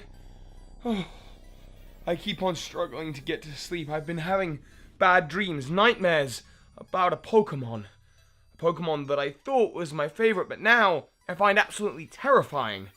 I'm talking, of course, about number 143, Snorlax. Snorlax is the sleeping Pokemon. It is one of my favorites, a Generation 1 Pokemon. It is a normal type.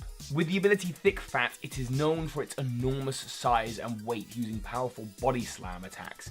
It is rare, weighs just over 1,000 pounds, and has its own Z-move. This Pokemon is incredible. And its most common Pokedex entry says that this Pokemon is not satisfied till it eats at least 900 pounds of food a day, and then it goes promptly back to sleep. So Pokemon Masters, you might be wondering how Snorlax has become one of my favourite Pokemon. It started off as a bit of a joke, really. I mean, we all know I have an affinity for napping. Bird Keeper Toby, more like Bird Sleeper Toby.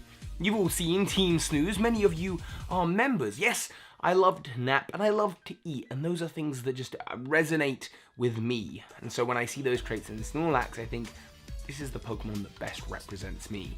It's a classic Pokemon, and it was part of the generation I grew up on. It was a viewer favorite.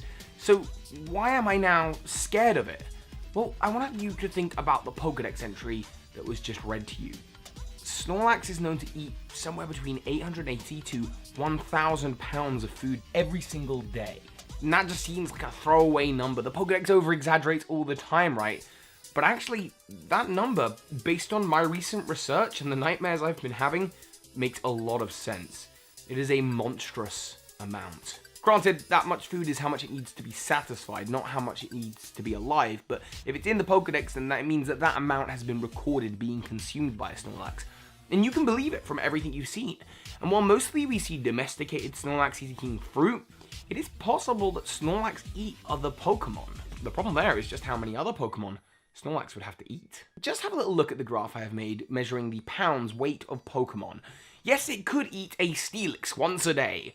Of course, that's the same as eating 2 Tyrannitars or 4 Kangaskhans, 8 Hippopotases or 16 Azumarils, 32 Gumshoos or 64 Bulbasaur. Can you imagine it, eating 64 Bulbasaur a day? That's the same as 126 Torchics in weight, 256 Togepis, 512 Joltix, or 1,024 Miniorcores. Every day. And even if it's just eating fruit, which I doubt, the world's heaviest fruit is 70 pounds, so it'd still need to eat quite a few of those every single day. Now you're probably wondering, but Toby, why? Why are you so scared of Snorlax? You already knew that it ate loads, right? Well, go back to what I was talking about before, Snorlax eating Pokemon. There aren't a lot of Pokemon that match that kind of weight, 800 to 1,000 pounds. And Snorlax is likely not a vegetarian. This is because it's based off of a bear, and bears are carnivores. And this is where I start drawing strings together, because Snorlax is a pretty rare Pokemon. It's said that when you battle it in the city, it returns to the mountains where it actually lives. That's what happens if you don't catch it. And sure, domesticated Snorlaxes are going to be eating a lot less because their trainers don't have access to that kind of food source. After all, consider that there's about 1,230 calories in a 1 pound steak, and a human's daily recommended allowance is somewhere around about 2,000 calories. If you do the maths, you're looking at Snorlax eating a day to be satisfied over 1,842,000 calories. That is a lot per day. 540 times our recommended daily allowance, and this is why I'm so scared, because Pokemon Masters, there is only one food source, one thing in the world of Pokemon that Snorlax is going to be able to eat each day to get that kind of calorie intake, to eat that many pounds and be satisfied. And that, Pokemon Masters, is other Snorlaxes. If you take into account that about 15% of our body weight is our skeletons, which presumably a Snorlax hopefully wouldn't eat, and you scale that up to the weight of a Snorlax and minus 15% of its body weight due to that being skeleton and bone, what is left in the organs and skins and furs and things of the like, that is what Snorlax would need to eat approximately to stay satisfied. The horrifying truth about Snorlax, and the reason it's so rare in the world of Pokemon, only appearing 1 or 2 per region, is because in order to survive up in the mountains, Snorlax are eating themselves. And if you don't believe me, then know this. Cannibalism is a real thing, even in the world of bears, especially in the world of polar bears, when food is in short supply, and they will eat their own cubs. Poor Munchlax! And all my research has led me to believe that the only reason they put that information in the Pokedex and have that information match the weight of Snorlax is it's letting us know that Snorlax are cannibals. And the only way they are satisfied is if they kill and eat one of their own. Either that or I'm just overthinking it because of a lack of sleep. I should probably try and get some Z's. You know what I'm talking about, Team Snooze. Anyway, I should definitely try and catch some sleep. Soar high, Pokemon. Ah! Soar high, Pokemon Masters.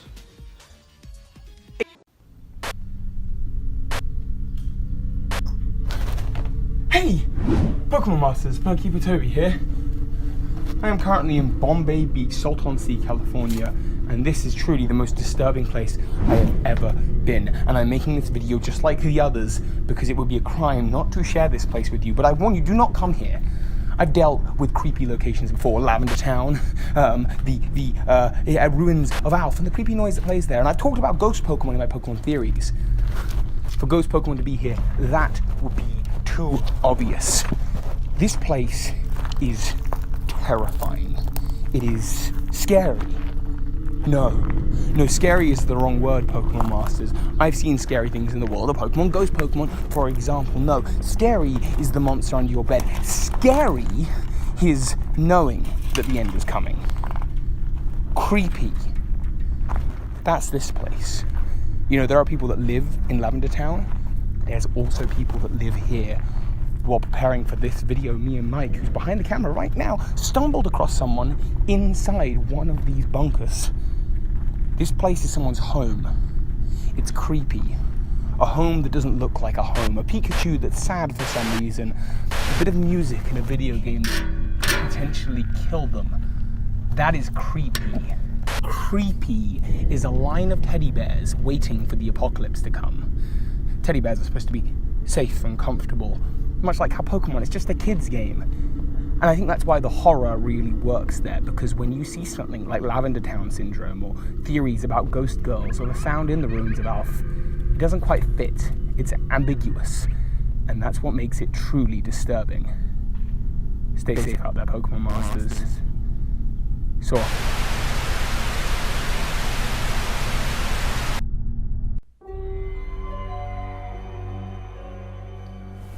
Well, hey! Pokemon Masters, Bird Keeper Toby here, and thank you for joining me. I don't want to be alone in this place anymore. It's really early hours of the morning now, and I'm trying my best to stay awake. I'm trying my best to stay stimulated, so I'm hoping having you here is going to help that. Team Snooze Leader or not, I mustn't go to sleep, no matter what the time is. I love this fob watch. It's one of my favorites. It actually reminds me of a Hypno's pendulum. Isn't it gorgeous? Although actually, does that even make sense? A Hypno's pendulum, I mean, how can that send you to sleep? I've been looking up the physics of it, and, well, here's what I found. Hypno is the hypnosis Pokemon, a creature feared throughout almost all of the Pokemon world. Always holding a pendulum that it rocks at a steady rhythm, it causes drowsiness in anyone nearby. It's based off of the Baku, the Dream Eater spirit of Japanese folklore. But is this possible, Pokemon Masters? Is it possible for perpetual motion to send you to sleep? They rock babies to sleep, or they say you could count Mareep because it's kind of mundane, it's boring, it will send you to sleep. Don't try it right now, I'm really trying my best here to stay awake. But the thing is, hypnosis isn't even really sleep. It's a meditation state, a state of focus. It is a trance through which a hypnotist, or maybe Hypno, will give you suggestions. For example, they give you the object, the pendulum or the spoon, and the idea is that you focus in on it, that you stare at it, that you get into a deep state of trance and you just listen to my voice as I give you subtle commands, like to subscribe and hit the notification button because the sub boxes aren't working. Sorry, fourth wall break. The thing is though, when it comes to Hypno, I suspect its intentions are far darker than helping you out with your meditation. Putting you in a trance or in a dream, either one, it is feeding you dark thoughts, and then feeding off of those dark thoughts, powering itself and making you suffer. They say in the Alola region that Hypno leaves people alone because of the presence of a Pokemon called Kamala, a Pokemon that is permanently asleep, permanently comatose.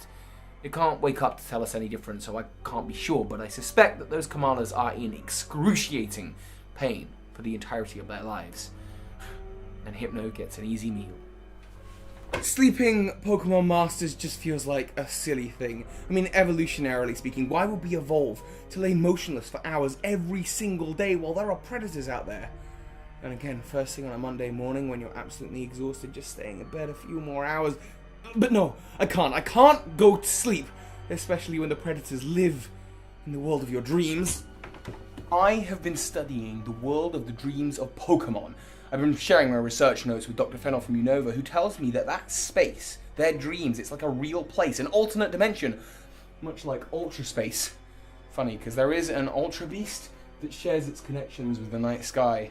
Of course, I'm talking about Lunala, a creature that opens up Ultra wormholes and lets creatures from its world into ours to destroy them. Much like Necrozma, a creature that will shroud our world in complete darkness. I've been alone in the dark, listening to the sounds of Lavender Town. I have been to the old chateau and met the spirit of a young girl.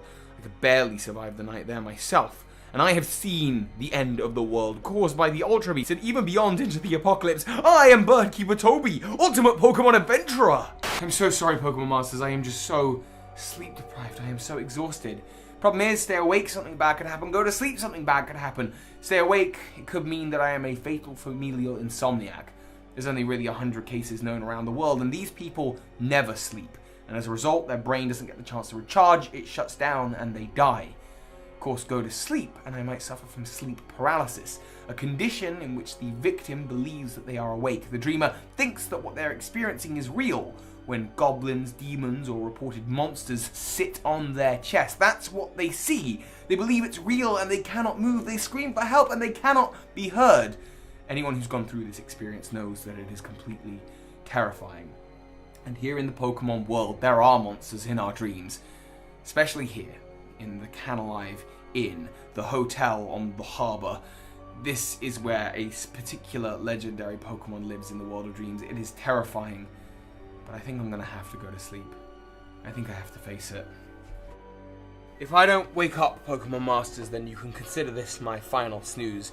It means that I've met the mythical Pokemon Darkrai, the nightmare monster that parents warn their kids about. Don't be naughty or Darkrai will get you. But it's no laughing matter. According to its Pokédex entries, Darkrai is probably just protecting its own habitat. Perhaps the Harbour Inn was built on Darkrai's home, and now it takes people in their dreams to warn people to stay away. And by rights I should probably do that, but if there's a chance that I can save those who have been taken before me, then I have to try it. If I don't wake up though, I will be in a coma. A coma is an extended period of unconsciousness in which I won't be able to respond to the outside world or outside stimuli. I will be in the world of dreams forever, potentially never waking up. Pokemon Masters, if I don't wake up, if I don't make it out there and I can't beat Darkrai, then it's a good thing you're here. My research has indicated there is another legendary Pokemon, part of the Lunar duo, that has the power to repel Darkrai. If I don't wake up, do me a favor. Find that Pokemon and bring me out of my snooze. I can't believe I'm saying that. Sleep well, Pokemon Masters.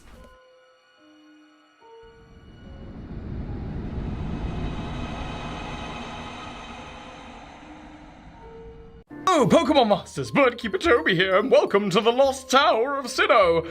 I know what you're thinking. Toby, are you a ghost now? And like, no, obviously not. Look, give that here. This is just my good buddy Gallade.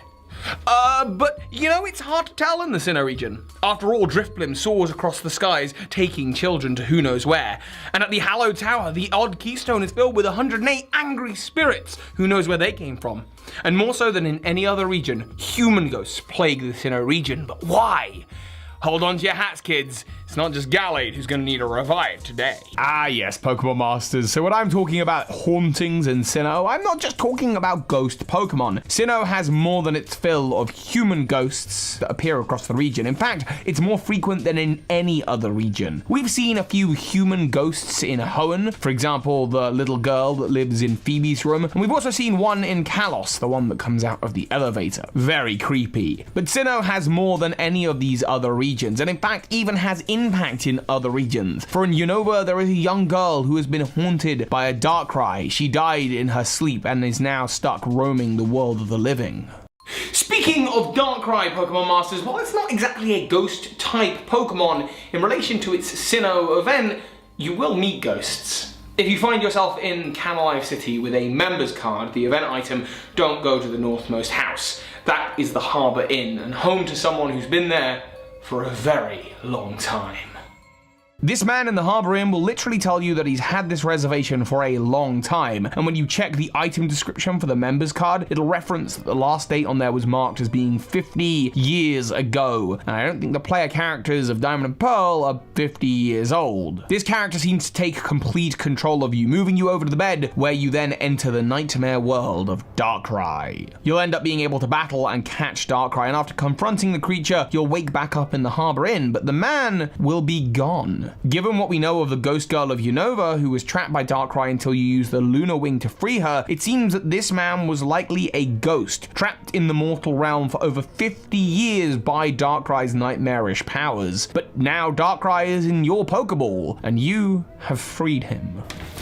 And Darkrai is just the beginning. See, I've been to an old house like this before. You may remember my visit to the old chateau, and while I didn't see any ghosts myself, I've heard stories of an old man and a young girl seen wandering the hall through the windows in the woods.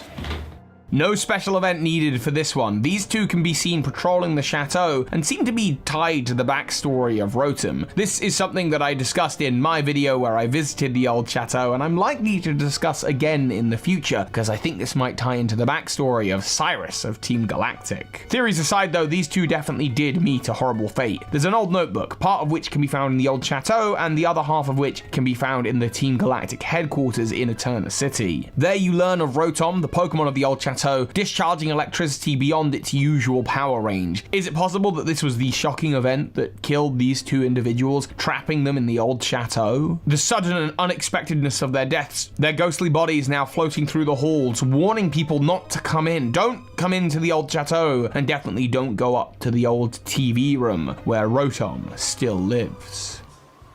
And it's not just in Eterna Forest. Up in the frozen north of Sinnoh, ghost Pokemon have been seen, blending in with the snow.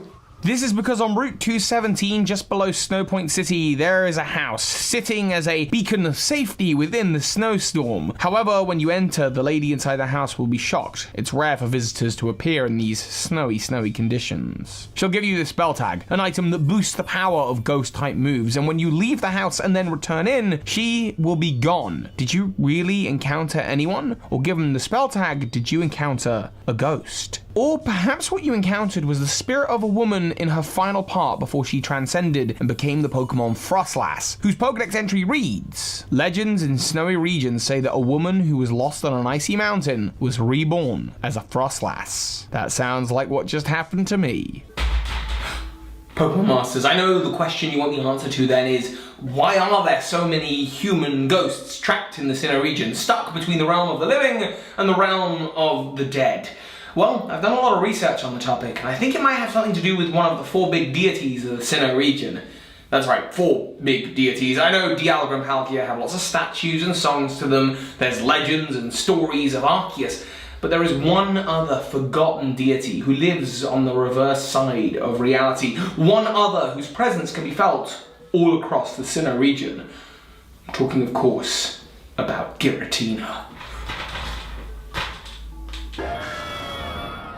Giratina is the renegade Pokemon and the guardian of the Distortion World, a realm that exists on the other side of our dimension. Something I've theorized about before and that we've discussed on Hoops and Hip Hop's channel is the idea that the Distortion World might also be the ghost dimension that's referenced occasionally in the animated series as well as in Pokedex entries like in Haunters that states that it's trying to come through from another dimension. Ghost Pokemon aren't actual ghosts. They're not dead people in the way that these people that I talk about in this video are. They're also not ghosts in the same way that in Lavender Town you can encounter, actual ghosts. Instead, these are Pokemon, and the ghost is simply a type that we use to describe a specific type of life form. They are alive. Ghost just represents a certain kind of energy type, something on the spectrum of infinity energy, and they seem to come from an otherworldly dimension, and that's really what ghost should mean, otherworldly. Sinnoh's own Duskanoir also references this. The antenna on its head captures radio waves from the world of spirits that command it to take people there. This feared Pokemon is said to travel to worlds unknown, and when we look to its pre-evolution Dusclops, we learn that its body is hollow and perhaps like a black hole, and black holes are thought to be gateways to other dimensions. So perhaps the Distortion World is this. It is the world unknown, the world of spirits, the ghost world, the Distortion World, the realm where Pokemon like Giratina really thrive. Giratina is, after all, the first ghost. And this makes sense, because Giratina can be found in the Turnback Cave in the Sinnoh region, and behind Giratina there's a pillar that reads, "This is that where life sparkles. This is where life has faded. A place where the two worlds overlap." Perhaps this is why there are so many humans who are stuck between the worlds of the living and the dead, so many ghost Pokemon with references to other dimensions in the Sinnoh region. Perhaps this is why all of these sightings happen, because the distortion world energy bleeds out from this place all across Sinnoh, and when that portal is open, some people get trapped between the two worlds. All I know is one thing is for sure.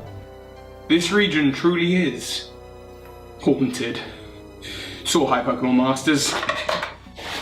Hey Pokemon trainers, Bird Keeper Toby here. Whoa, boy can it get cold sometimes. Of course, many of you know a lot of the flair that comes from my channel comes from the channel Vsauce. Recently over on Vsauce 3, I was watching the facts on the Pokemon Magcargo, the hottest Pokemon. In that video, Jake is talking about the way the heat would affect your body, and that got me thinking, well, what about the coldest Pokemon? Regice. Regice is one of Hoenn's 3 legendary golems, and it has a body comprised mostly of ice. In order to meet Regice, you must solve a braille riddle that says to wait outside its door for 2 whole minutes. But I don't think you could do that. This is because Regice is said to emit a mist of minus 328 degrees and, excuse me, my other English friends, Fahrenheit. Surrounded in that mist for 2 minutes, you would most definitely die.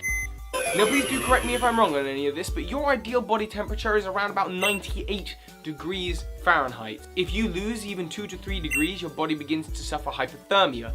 At 84 degrees, you lose consciousness, and at 70 degrees, you die. But of course this is nowhere near the minus 328 degrees of Regice's mist.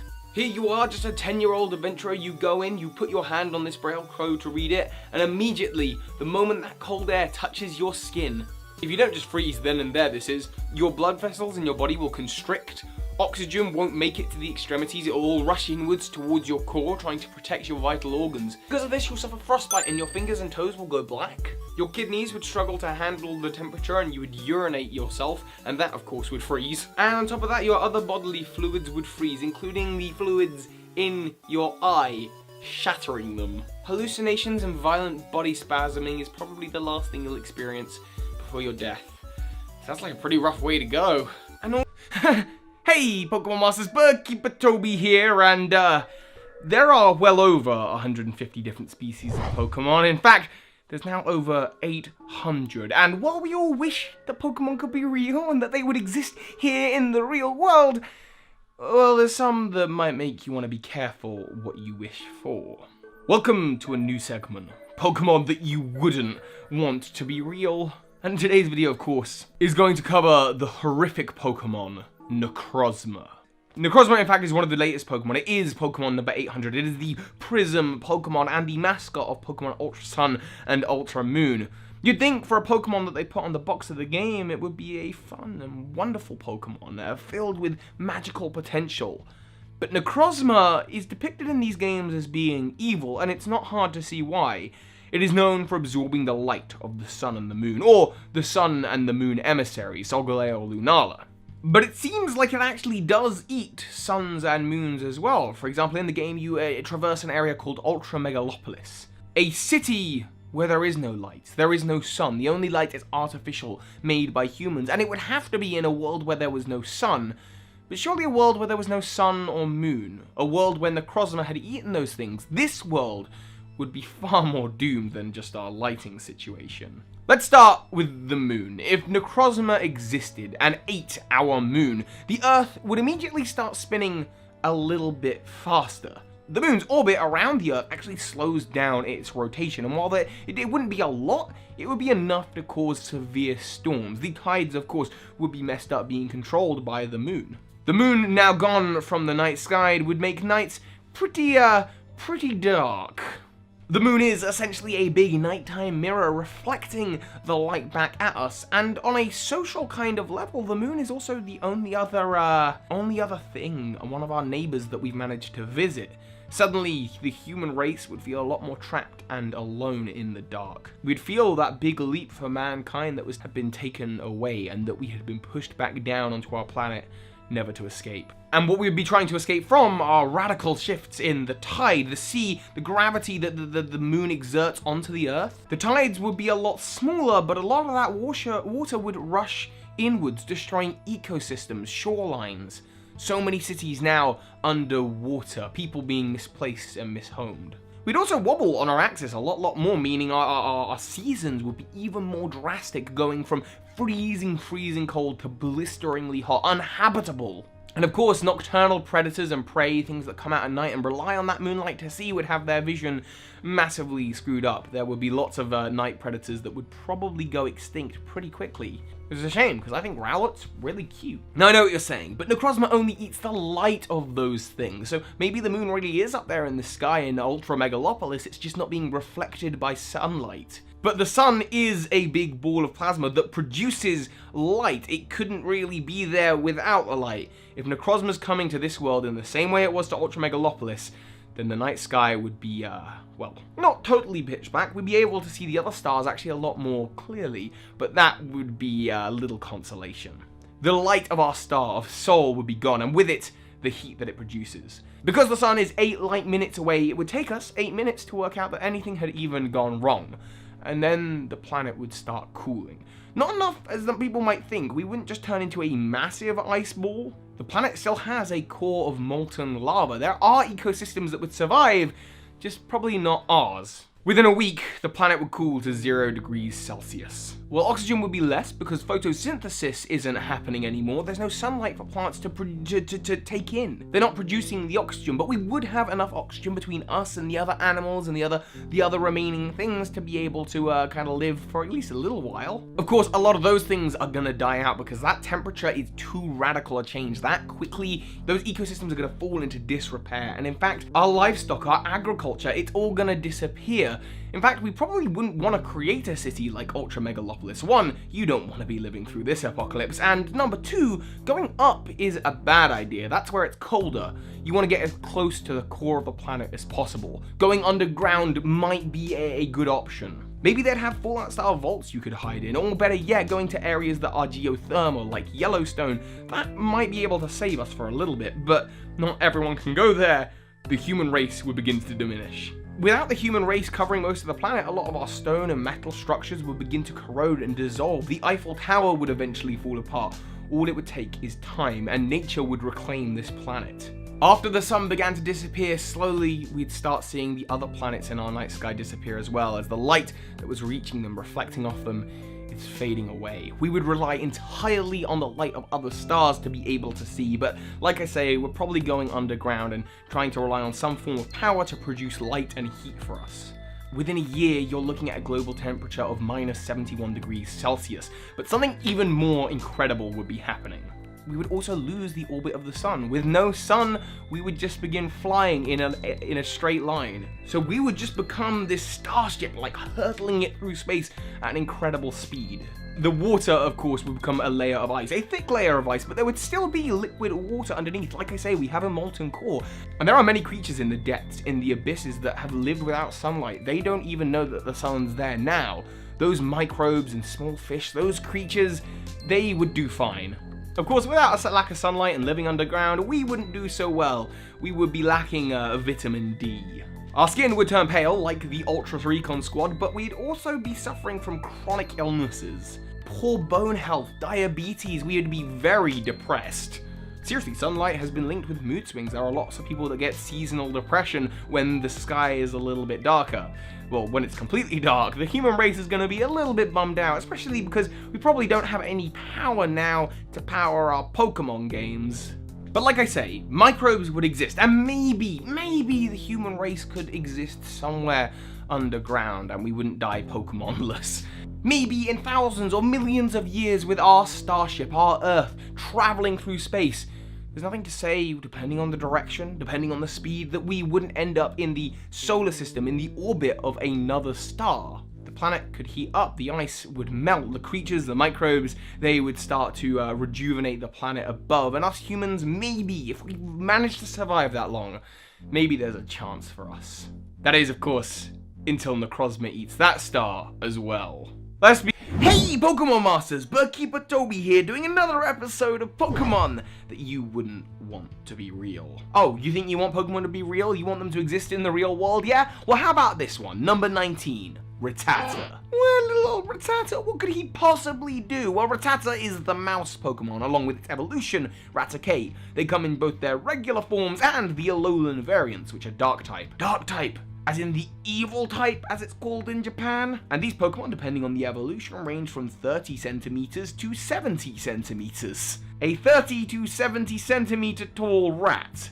Do you see the problem already? Now, don't get me wrong, giant rats do exist in the real world. They actually exist on volcanoes and they live both solitarily and they're kind of docile. There's this lovely BBC video of a giant rat being petted by humans. It's probably never even seen a human before and it's just letting it pet it. That's sweet. But like I say, that rat's never seen a human before. In fact, it lives a solitary life, not as part of a swarm. Not like rats do in the city. Not like Rattata.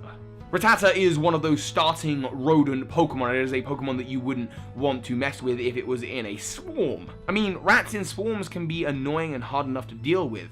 Of course, in the 1500s, there was the Black Plague. Also known as the Black Death, this disease spread through rats and killed anywhere between 75 and 200 million people in Europe. It was estimated to kill anywhere between 30 to 60% of Europe's population, and this was all a disease carried by rats. It's actually a curable disease to say, so, we wouldn't have to worry about that. But any other strain of bacteria or disease would be easily transferable through rats, and that's because unless you get the whole of the swarm, they breed and reproduce really quickly. And that's the same case with Rattata.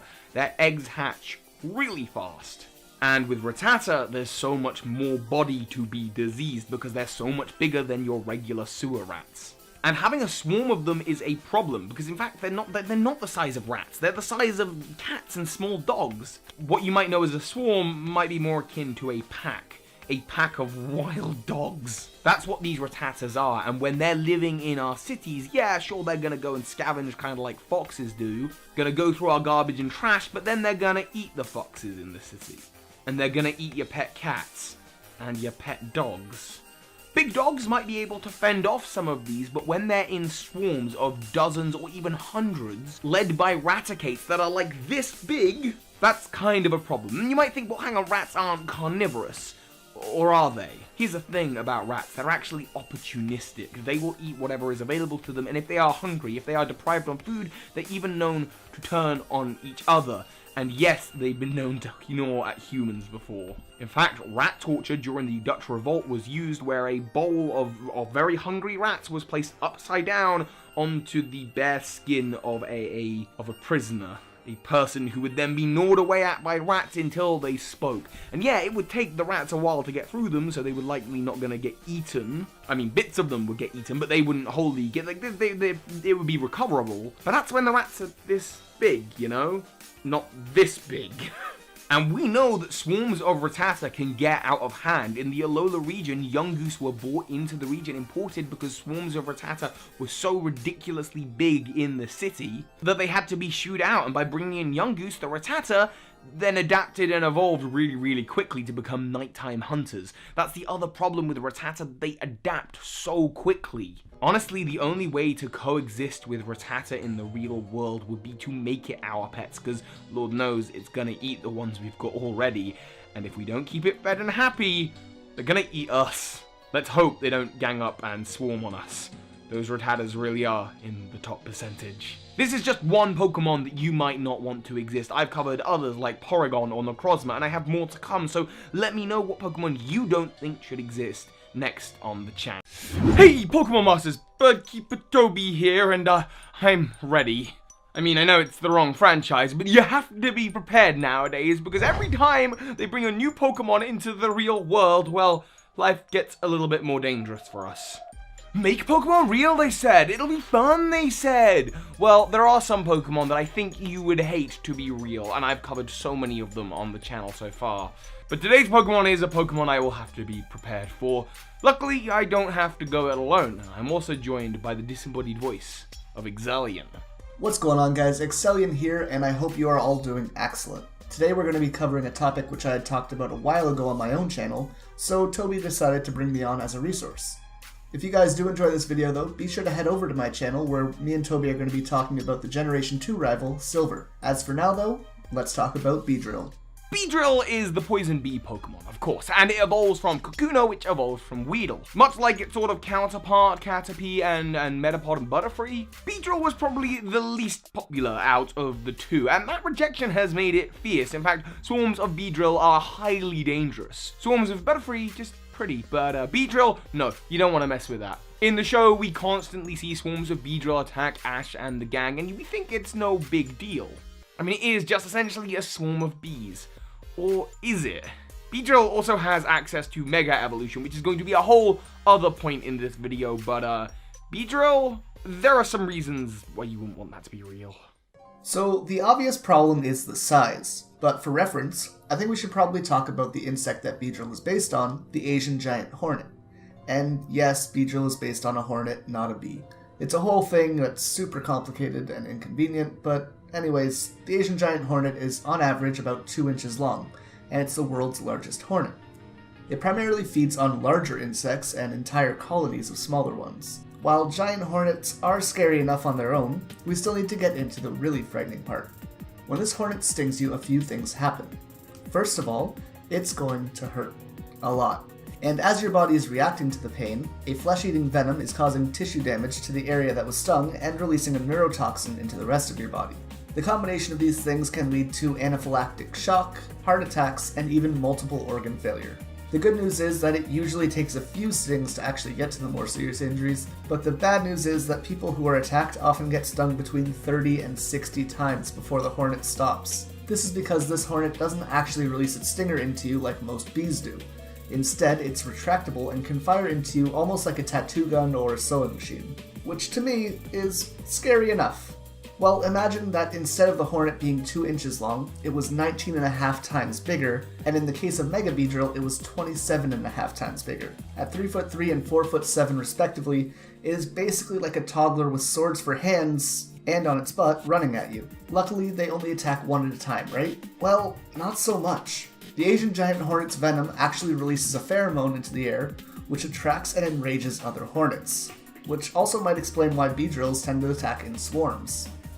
Now, let's say you get yourself into that one-on-one scenario. Well, you better be good at fencing, which I am not, admittedly. Better get ready to joust, because while you've only got one arm, or potentially two that could hold swords, Beedrill, well, his arms are swords.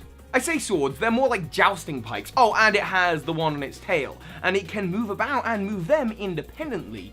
Give it a Mega Stone and it Mega Evolves, and suddenly it's got 2 more blades that you have to deal with.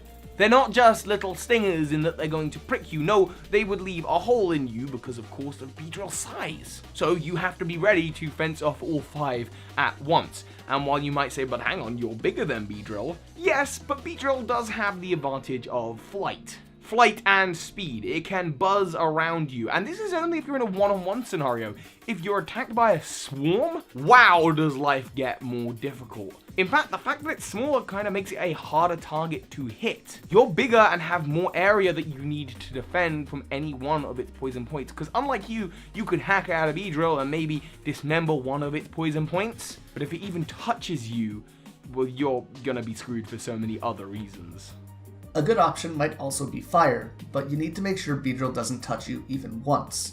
Again, the venom that it has on its pincers will not only hurt you, but leave a pheromone which attracts other Beedrill to start attacking you. On top of that, Beedrill doesn't actually have to get close to you, as we've seen his poison sting work in the anime. It just fires thousands of potentially poisoned darts into your face. Now, here's something else. Real bees, they die when they sting you, but we've seen Beedrill sting people in the show before, and guess what? The Beedrill doesn't die.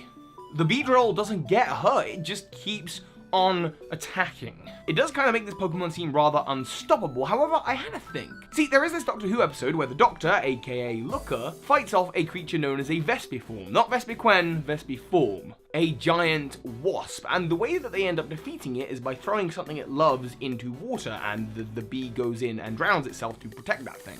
And that kind of did give me an idea. Beedrills are very territorial and want to protect the cocoonas in their nest. In fact, cocooner inside the shell is just a bunch of sludge. That's actually pretty common with the whole metamorphosis process that both Caterpie and Weedle go through.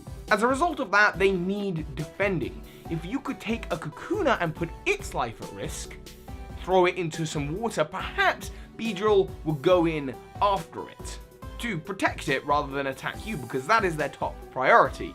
Of course, then you've got to carry around a cocooner which could hatch and evolve at any time.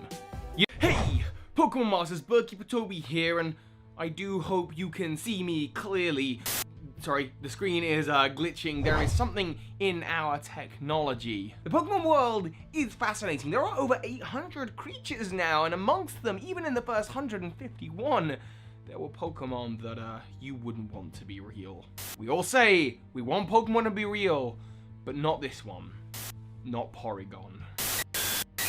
Porygon is the virtual Pokemon. It lives in cyberspace. It was created by humans, a synthetic Pokemon, an artificial Pokemon. Now, many people know Porygon from the famous banned episode of Pokemon, the one that caused seizures for loads of kids in Japan. But did you know that that wasn't Porygon's fault? That was actually Pikachu's. It's a not so well guarded secret from the Pokemon company that it was actually Pikachu's electrical attack that caused that, but because of it, Porygon got the brunt. Poor Porygon, they had to ban it because they couldn't ban Pikachu. If I were Porygon, I would be awfully upset, and upsetting Porygon, an artificial intelligence, is not something you want to do. Porygon lives in cyberspace. It lives within code and signals. It could be any one device with wired or wireless connection to the internet. It could be in my camera. It could be in your phone. It could be in your laptop or in a government laptop. It could be in every supercomputer in the world, and it could be there quickly. And maybe corrupting this data was the best course of action, because if that intelligence stayed intelligent and it learned to be able to code and write itself, it could start problem solving in ways that human beings can't. In fact, as of the month of filming this video, December 31st, Google have created an AI that has created an AI smarter than itself. It has written the code because it can problem solve and do those equations much faster than humans can. We're already in that place.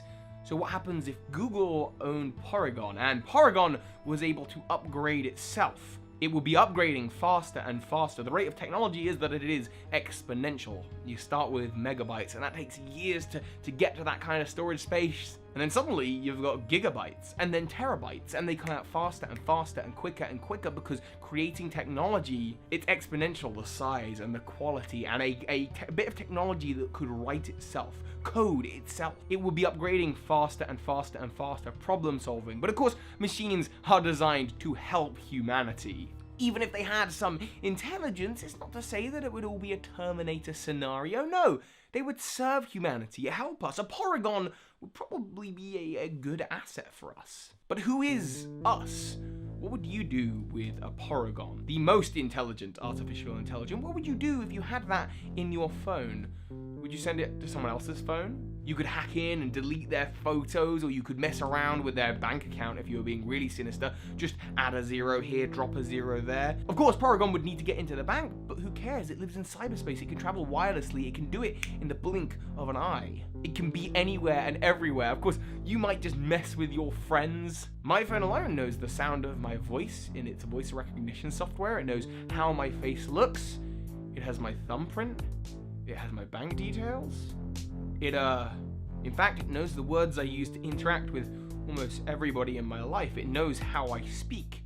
It knows my interests. It advertises to me. The algorithms in all the different systems across Facebook and Google, they all know exactly what I want and what I like.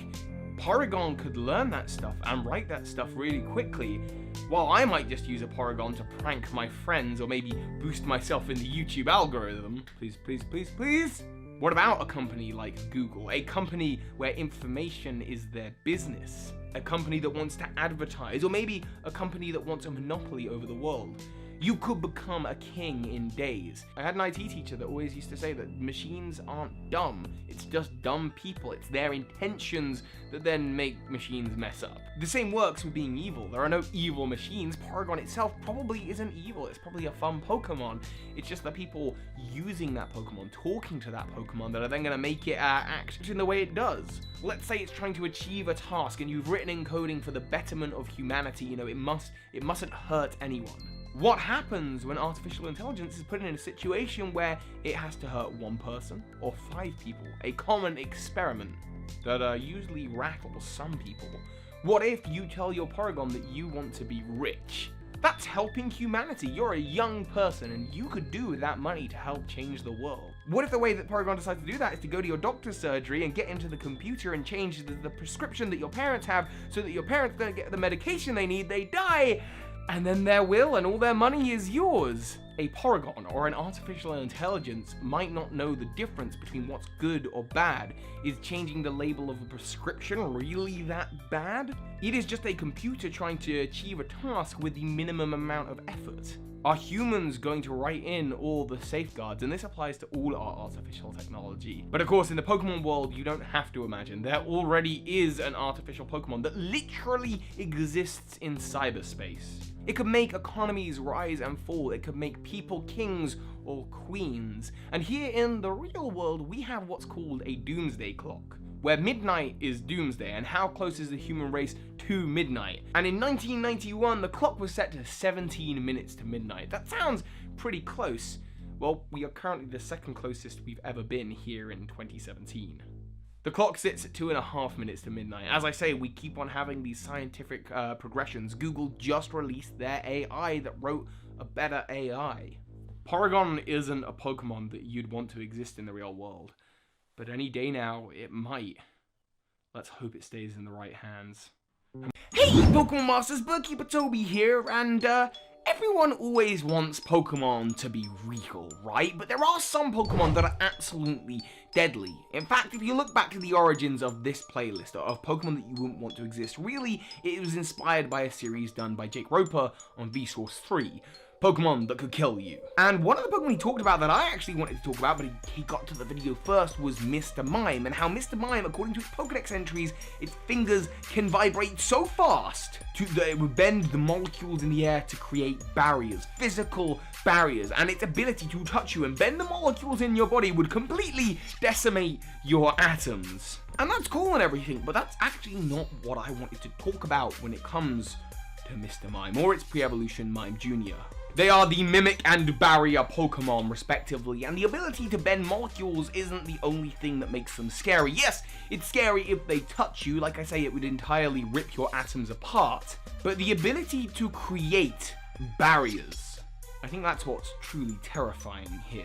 Now, it's a good thing that Ash's mum can just get on with her Mr. Mime and it can walk around the house and they can be friendly, because if they weren't friendly, if you were threatening Mr. Mime, it could do some seriously messed up stuff to kind of ruin your life forever. First things first, Mr. Mime can of course create barriers with its hands. And these barriers are real, they are physical. Like we say, it's bending the molecules in the air to create these walls. They are real walls, permanent walls as far as we know, until Mr. Mime destroys them. Gumshoe's Trump over here is all like, I'm gonna build a wall. Who do you use? Mr. Mime. Mr. Mime can just create that thing and it would be invisible. People wouldn't even know that the barrier is there. But what if it was you? What if it was in the real world and this clown, and clowns are scary enough, by the way. Hey Pennywise, I don't want to float. How you doing? Not only could it create barriers on a larger scale, but on a smaller scale, it could trap you inside an invisible box. Imagine that. Imagine being trapped in an invisible box, unable to escape, becoming the mime yourself. But not only that, imagine waking up inside an invisible box, being hypnotized by it, waking up with no idea of your surroundings. What if the invisible box was close in on you? That would be claustrophobic, right? But what if it was larger? What if Mr. Mime was used to give you a whole large space to be in, but a box nonetheless? Like a Saw movie, you would wake up having no idea what was going on, unable to leave the confines of a certain area. This all because you upset a Mr. Mime? On top of that, its ability to use the fairy move Misty Terrain or the psychic move Confusion would leave you in this absolutely dazed state, having no idea what was going on. You'd just be inside this misty invisible box wondering if this is a wall or not. Of course, maybe you're not having to deal with Mr. Mime, but rather it's pre-evolution Mime Jr., the mimic Pokemon. Well, that's where things get even worse, because Mime Jr. is so much worse than its next evolutionary stage. Because Mime Jr. mimics you. Imagine waking up in that dazed, confused state in a misty terrain inside an invisible box, and then having a tiny clown imitate your every action. What if Mime Jr. is outside the box looking in? You have become the source of entertainment, trying to break out of the box, and Mime Jr. is just there imitating you, smiling, getting joy out of it as its Pokedex entries indicate, until it laughs and giggles at you. And then finally, to tickle you. Tickle is a move that Mime Jr. learns, and tickle torture throughout history is a real thing. Used all the way back in China in the 200 BCs, right up to World War II, where even Nazis would perform tickle torture. It's a kind of torture where, when stuck in it, a victim cannot escape. And the thing is, they can't even escape by dying because tickling can't kill you. Imagine being trapped in that box, confused, dazed from being asleep in a misty terrain, the box invisible, closing in on you. And on the outside, this tiny clown imitating you, laughing at you, and when it's not pleased, tickling you. You have no way of escape. And you are there for as long as it gives Mime Jr. enjoyment. And that's why Mime Jr. and Mr. Mime are Pokemon that you really wouldn't want to be real. Hey, Pokemon Masters, Bird Keeper Toby here, and is this really me? I think it's me, but how could I possibly know? See, there has been a Pokemon sighted in the real world. People are always telling me, oh, they hope Pokemon are real, and it turns out one of them is. It's just hard to know because it takes so many different shapes. The Pokemon that is the subject matter for this video is a Pokemon that has been there the whole time we've been doing this series. Pokemon you wouldn't want to be real. Pokemon you'd hate if they really existed. Of course, I'm talking about Ditto. Number 132, Ditto, the transformed Pokemon. Well, how could you possibly not want this Pokemon to be real? What possible dangers could there be? Well, actually, it's one of the most highly requested Pokemon for me to talk about, and I'm not surprised. Like I say, it's been there in the background of this entire series. But also, think about it. The initial response is a Pokemon that could transform into anything would be pretty terrifying. Now, you might start off by thinking, hang on a second, Toby. Ditto can only transform into other Pokemon in battle, and given that we're in a world where there are no other Pokemon, there's just this one real-life Ditto, well, how could it possibly affect anyone or anything? But it's not actually true. Ditto has been seen in the show to transform into a variety of different objects. Can you imagine a Ditto transforming into a jewel that you could replace? If you're in a museum and you steal a giant diamond and Ditto takes the form of a giant diamond and then you put it in its place, you've got away with it. And then you can just come back for Ditto later, or Ditto can just retransform and escape. What a great idea. What if Ditto became a gun? What if Ditto became a knife? What if Ditto became the weapon of your murder?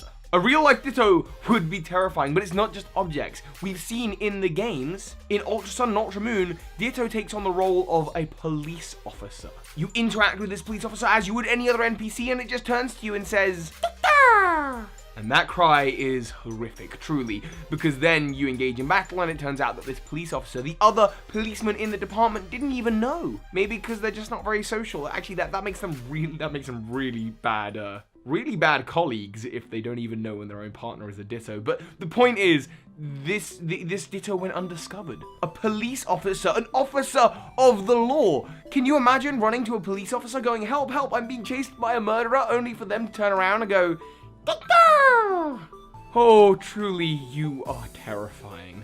All of the people that a Ditto could pretend to be, a police officer, a teacher, a president of the world, Lord Ditto. Yeah, move over, Gumshoes. President of the world, Lord Ditto is here.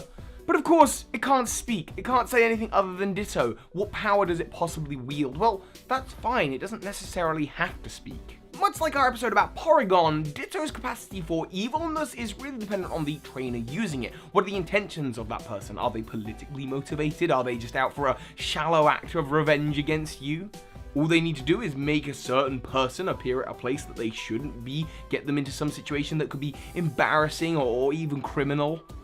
How many politicians and emperors and monarchs throughout history could have been taken down by a Ditto impersonating them? The implications are terrifying on the grand scheme of things, but even on a smaller scale, what if a Ditto impersonated you? Turned up to that birthday party that you had said you would absolutely not go to make a statement to that person that you hate? What if Ditto impersonated you and went on a date with someone?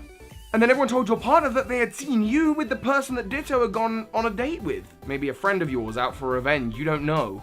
What if Ditto impersonated you, came in your room, took your DS, and your parents didn't question it because it's just you, and you were just being particularly antisocial by not talking to them, and then Ditto goes in and deletes all your save files on Pokemon? What if Ditto walks into your bank with some photo ID and withdraws money out of your account?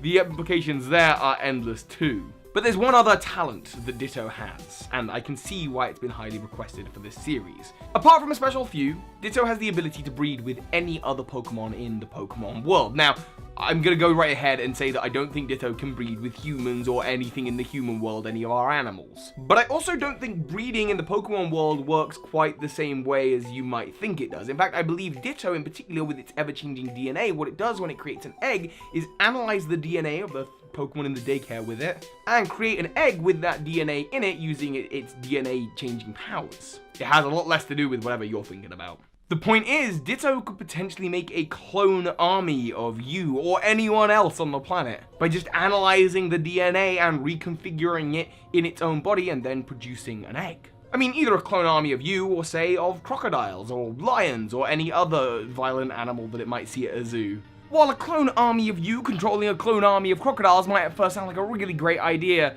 think about this. When Ditto creates a million different versions of you, what defines you? What leaves you as a person in the world as anyone discernible than any other clone? In fact, due to the nature of Ditto's breeding, if it had good IVs, then presumably the versions of you that would be cloned would be faster, stronger, bulkier. In fact, you'd be the weakest of the U clones. In fact, given that I'm not very fast or strong, it kind of does make me wonder, am I even really me? I guess we don't actually have to worry because Ditto isn't actually real. Hey, where did it go? And as always,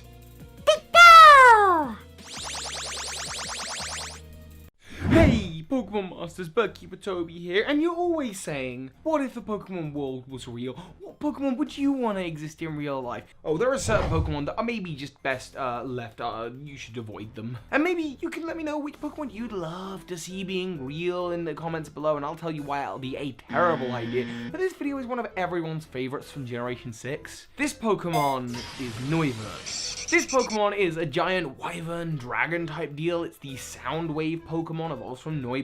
And it's a cool looking Pokemon, I agree, I do not argue there. No, my problem with this Pokemon is the Pokedex entry that talks about how it emits sound waves from its ears, which is weird enough as it is. They're like big boom boxes. But the sound waves can reduce boulders into pebbles. Well, that seems pretty harmless. Boulders aren't people. No. People are much more frail than boulders. First of all, I want to talk about sound. I've talked about sound on this channel before in a video about Lavender Town Syndrome. Could Lavender Town Syndrome really happen? I talked about the anechoic chamber in Allfield Laboratories, a chamber, a room that is so padded up with triangular foam, it's so highly designed to absorb the sound that you can literally only hear your own heartbeat in the room. The room just cancels out other sounds. Speaking sounds weird in the room, and spending too much time in that room, in that laboratory, can kind of make you begin to hallucinate and go a little bit nuts. Now that of course is in relation to the absence of sound, but it's important to understand how sound, even at the base level, it can mess with our perceptions. For example, there was a scientist called Vic Tanny who in his laboratory started seeing ghosts. He wanted to research but didn't know where to begin, and eventually discovered that the sound that his extractor fan was making was causing vibrations that were messing with his eyeballs, causing apparitions to appear. So, yeah, that's a scary thing. And sonic weaponry is a thing. I mean, our eardrums are fragile. Too much sound and they will blow out and they will be deafened.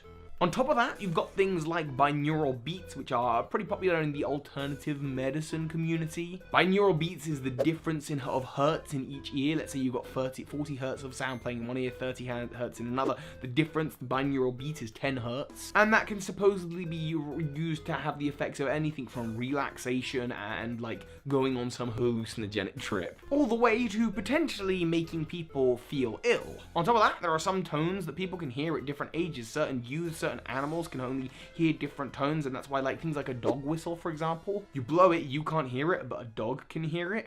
And around some areas, certain shops, to avoid loitering, will play certain tones, like literal sound warfare, to get rid of teenagers whose ears have not yet developed to a point where they can no longer hear those tones. You can actually take tests online, I'll link one below, as to how you can hear, like, what your hearing range is, what the hertz are, and certain hertz, yeah, you might be able to hear them, some you might not, and they really distress some teenagers and stop them from loitering in certain areas. So you can see how sound can be used as a weapon.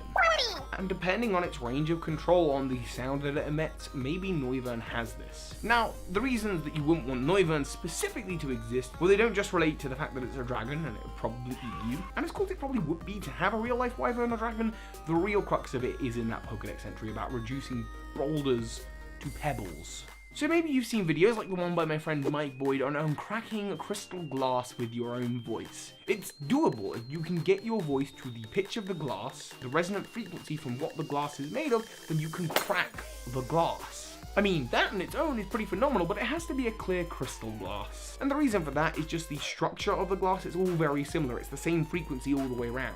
When you're talking about things like rocks and pebbles, it's not as straightforward. They're not all made up of the same stuff. A rock can be comprised of lots of different types of different sands and grains of rock and molecules. The way those things hold together, it's not as consistent and straightforward as it would be with a crystal glass, and yet Noivern can do it. Noivern can produce sound that would completely shatter that stuff. It is tremendously more difficult to shatter a rock with sounds than it is crystal glass. But apparently Noivern can do it, and if it can do that, then I'll tell you one thing that it can certainly do. Bones. The structure of bones. If it can shatter rocks, then the sound waves it can create would absolutely turn your bones to dust. The last thing you would hear as you would see this dragon screeching at you as its ears begin blasting noise at you would not only be the popping of your eardrums, but also the disintegration of the very bones in your body. I can't imagine it would be a particularly pleasant way to go. So next time you're asking me, Toby, what Pokemon would you want to see be real? Wouldn't it be cool if a Noivern was real? No, it wouldn't. And with that, I'll see you with the next one. So hi, Pokemon Masters.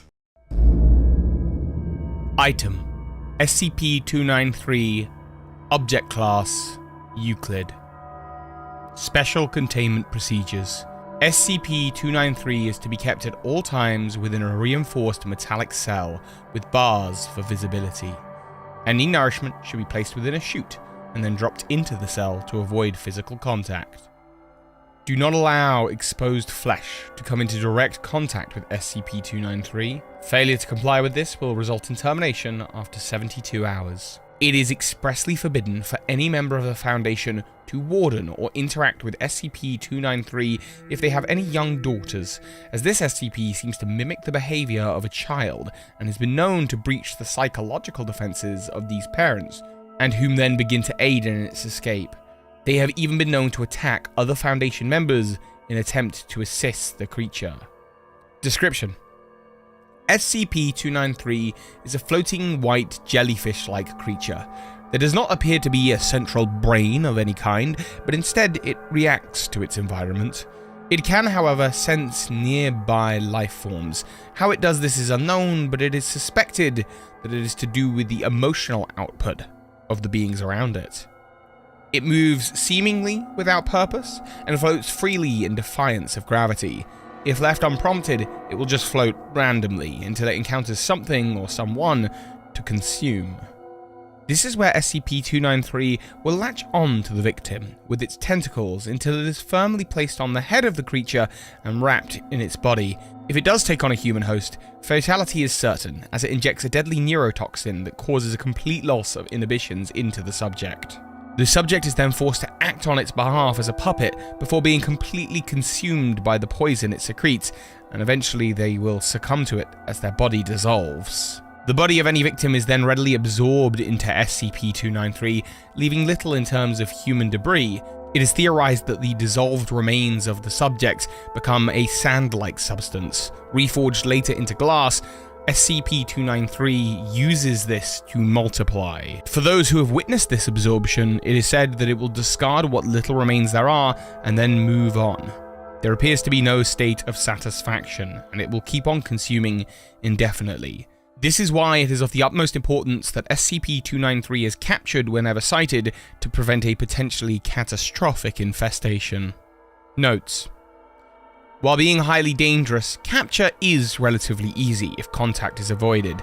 Its body shatters like glass if shot by a high-impact projectile. However, the shards that are left behind remain highly toxic and cannot be left discarded. It will regenerate all lost limbs after about 24 hours. We have codenamed this creature Parasite.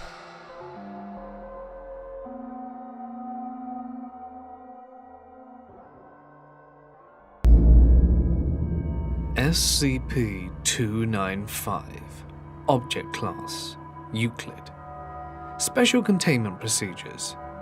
SCP-295 is to be kept at all times within a reinforced concrete cell with special air ducts to ventilate the pheromones it constantly releases. They generate a feeling of calm and tranquility that will nullify the senses of those around it and can guarantee the escape of SCP-295. It is for this reason that it is vital that no human approach the containment chamber without a specialized mask and a lit flaming torch for protection, as SCP-295 is deathly afraid of fire. It is expressly forbidden to enter the containment chamber without additional body armor, as although it may look quite weak and frail, it can punch through a human like it were made of putty. Description: SCP-295 is a bipedal insectoid creature standing at around 5'11". Its body is mostly white and gold in color, very sleek and slender, with two wing-like appendages cascading from its head, as well as a pair of feelers that extend the length of its entire body. It resembles a human female in a way, just composed of cockroach parts. Those who approach its radius are subject to its pheromone field, which will render anyone without protection unable to harm or capture it. However, this defense is for its benefit, not yours. Taking advantage of the disruption it knowingly causes, SCP-295 can decimate entire squads with ease, and witnesses have reported seeing it rip a car in half. However, that is the least of your concerns. If SCP-295 builds up enough speed, it can run extremely fast, to the point where it can break the sound barrier and cause a sonic boom. Unsurprisingly, those it wishes to target after reaching this speed generally require a spatula, so that their body fragments can be removed from the ground.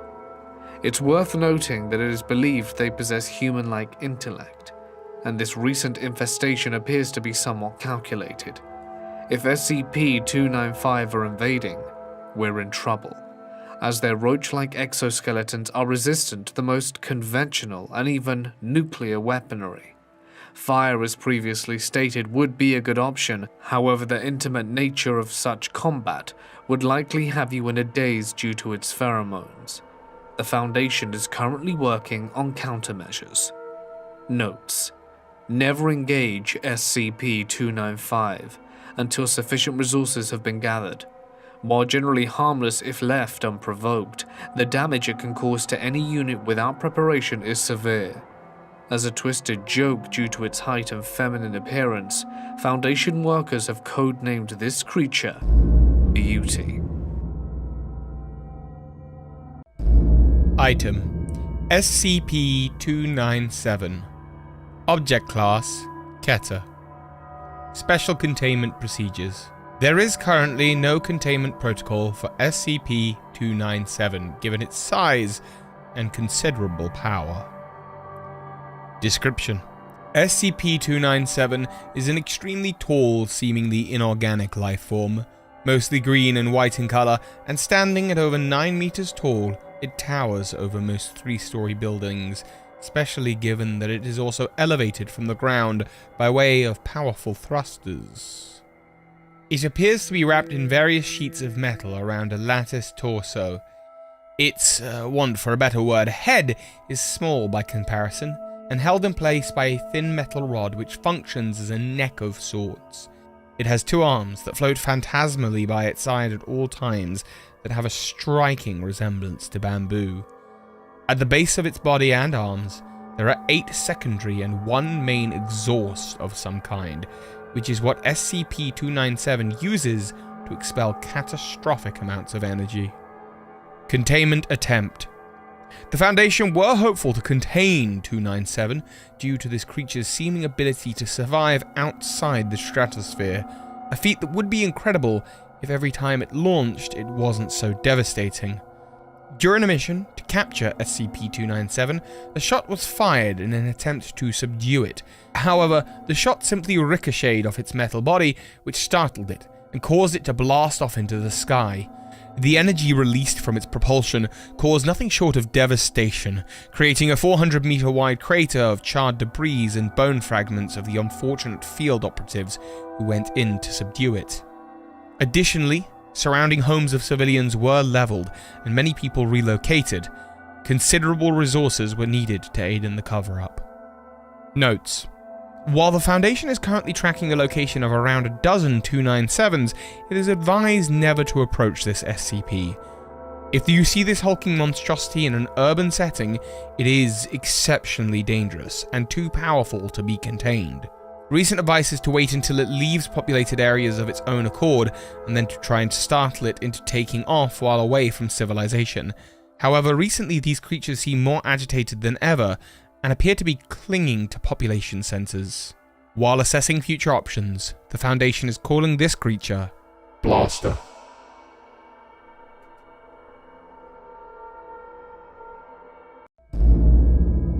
Item: SCP-296.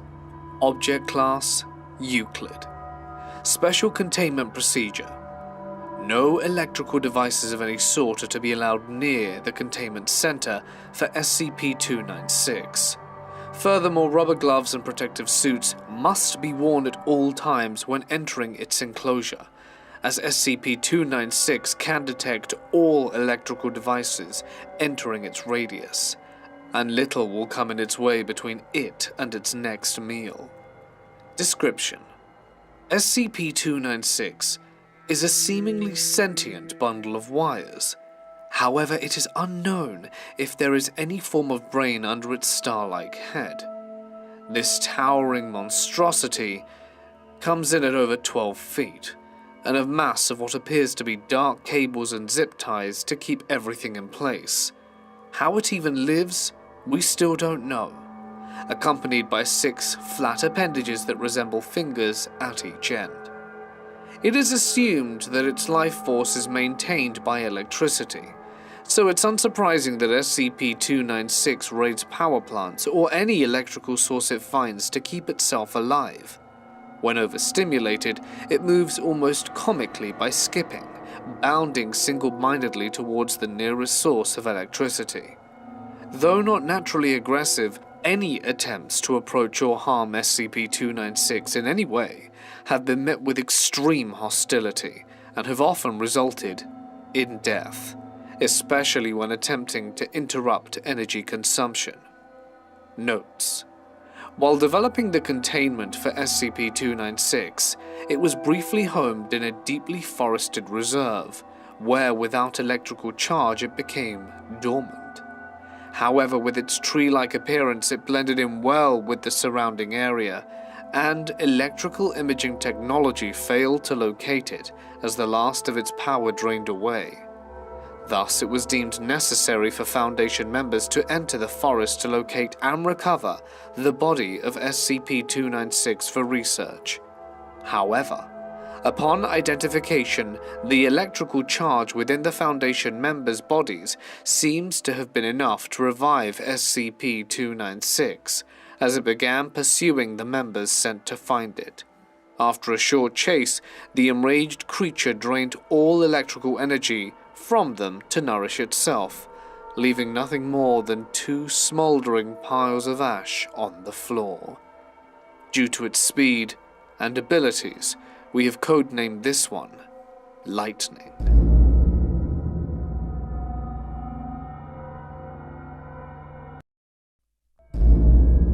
Item SCP-299. Object Class Apollyon. Special Containment Procedures. The only containment procedure for SCP-299 is to leave it where it was discovered. It was found inside meteoric ice as wide as a football field. At the core of this ice, temperatures seem to be an unusual absolute 0. It is there that 299 is currently dormant. Description: SCP-299 is a colossal monster of epic proportions that appears to have fallen straight from a Lovecraftian nightmare. Its body, which is mostly black with some splashes of gold, is at least 18 feet tall, with its main feature being the gargantuan maw occupying the vast majority of its torso. From its mouth, 2 clawed appendages protrude that grab anything and everything to be devoured by the beast. It has 2 sets of eyes, one set just above the stomach and the other on a small bulbous protrusion above it, acting like a little head. It is unknown where the brain, if SCP-299 even has one, would be. The Foundation has been reliably informed that unlike other SCPs, this titan cannot be contained. If released upon the world, it will eat unceasingly, but what it eats gives it no energy. It does not become satisfied or tire, it only has the want to consume. It does not discriminate between life or concrete. Its appetite is endless. It's as if its only driver is to eat. Stand in its way, or within the reach of its alarmingly fast and long tendril-like claws, and you will be eaten. Once grabbed, the subject or victim would have less than a second, but just enough time to accept the fate coming for them, a fate worse than being eaten by any other creature.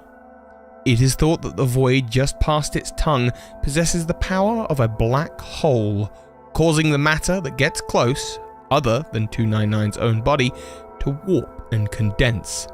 The pain and confusion caused by having your atoms dissolved and stretched in such a way is beyond our ability to transcribe here.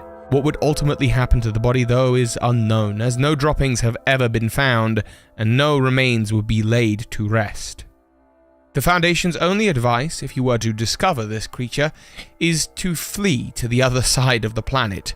Certain death would still, of course, await you, but at least you'd have some time to live out some semblance of life. You could work with the Foundation to attempt to get off-world, but this creature will consume all realities eventually. Luckily, as previously stated, the only specimen of 299 to be discovered was found frozen deep within the ice. After being excavated and moved to the Paradise Foundation, it has been contained by only the most cutting-edge cryo-engineerings and technologies and is under constant surveillance. It's suspected that the glacier is made up of a meteorite that has come from the same sorts of wormholes that SCP-295 have been seen traversing. Shortly after its retrieval and monitoring began, unidentified members of the Foundation began to appear, all of them wielding unrestricted access to our facilities. It was believed that they at first were in fact SCPs, however they were able to describe the creature with detail and tell us of its destructive capabilities. These Foundation members then left through a wormhole after providing us with this footage. While undertaking the Foundation's routine operations, we've begun to notice the ice around its teeth beginning to crack. The Foundation members from the other side of the wormhole warned us that this creature is Gluttony.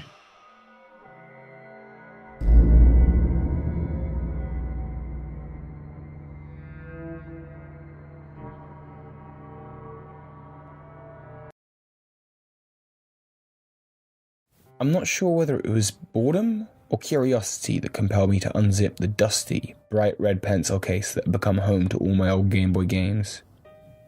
Truth is, I don't think I played any of them in nearly a decade. As a child, I was fascinated with Mario, Zelda, and of course, Pokémon. I remember playing the red and blue versions when I was only about 4 or 5 and not understanding how the save feature worked, so I'd get about as far as Viridian Forest before turning the game off and losing all of my data.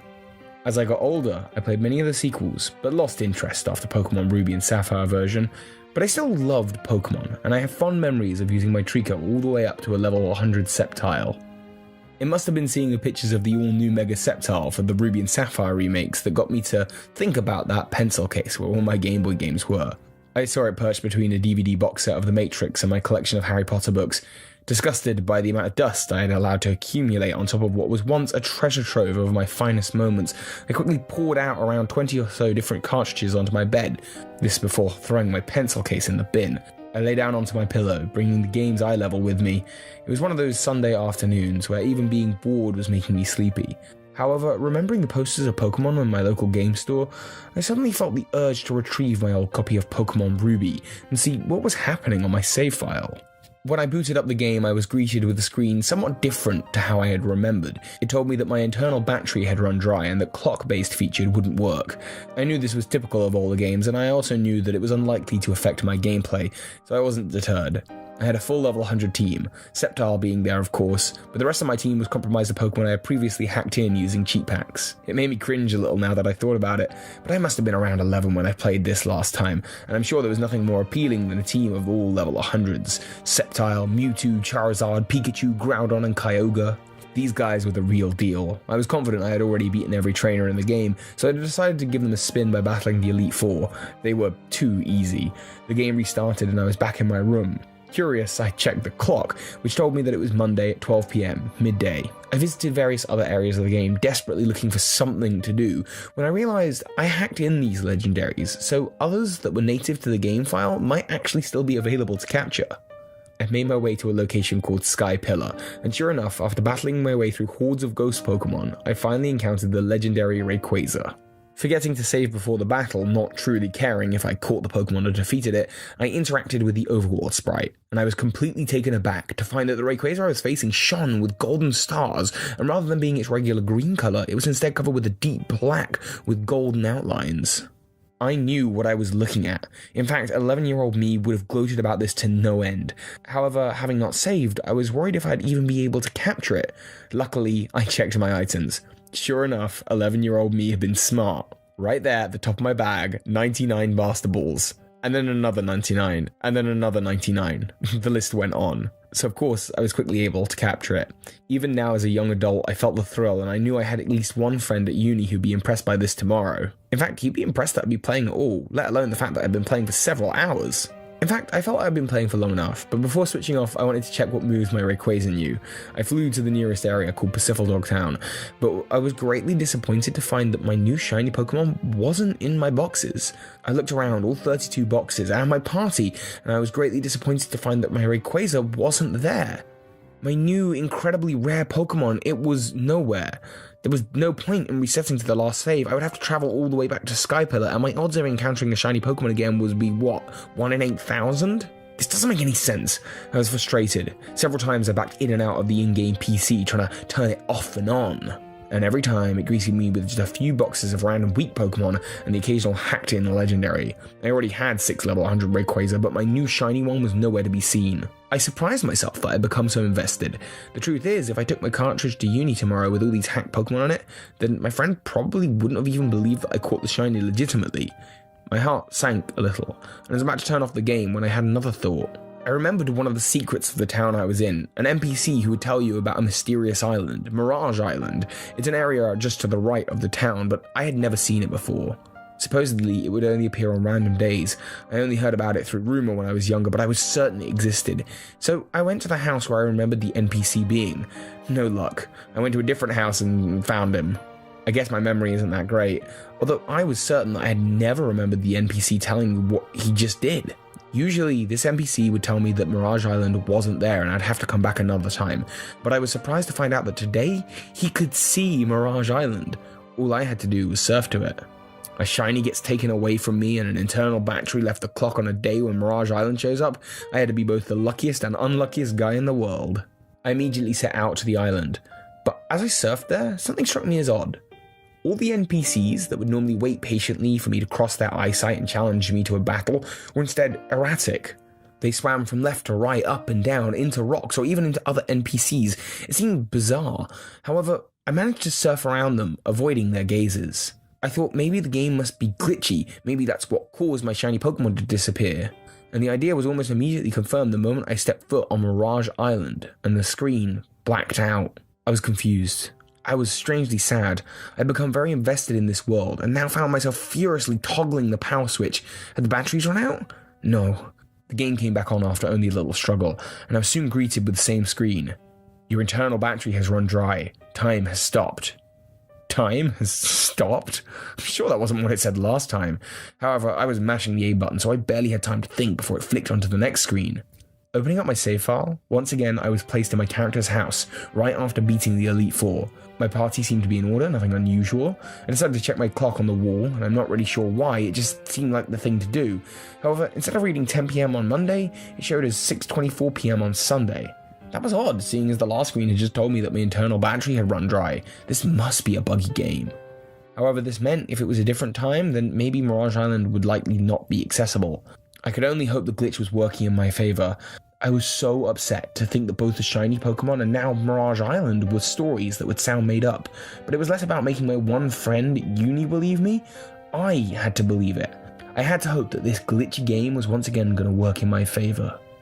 I wanted to know what was on that island, so I flew back to the NPC that triggers the event, and when I spoke to him he just said, "Mirage Island is waiting.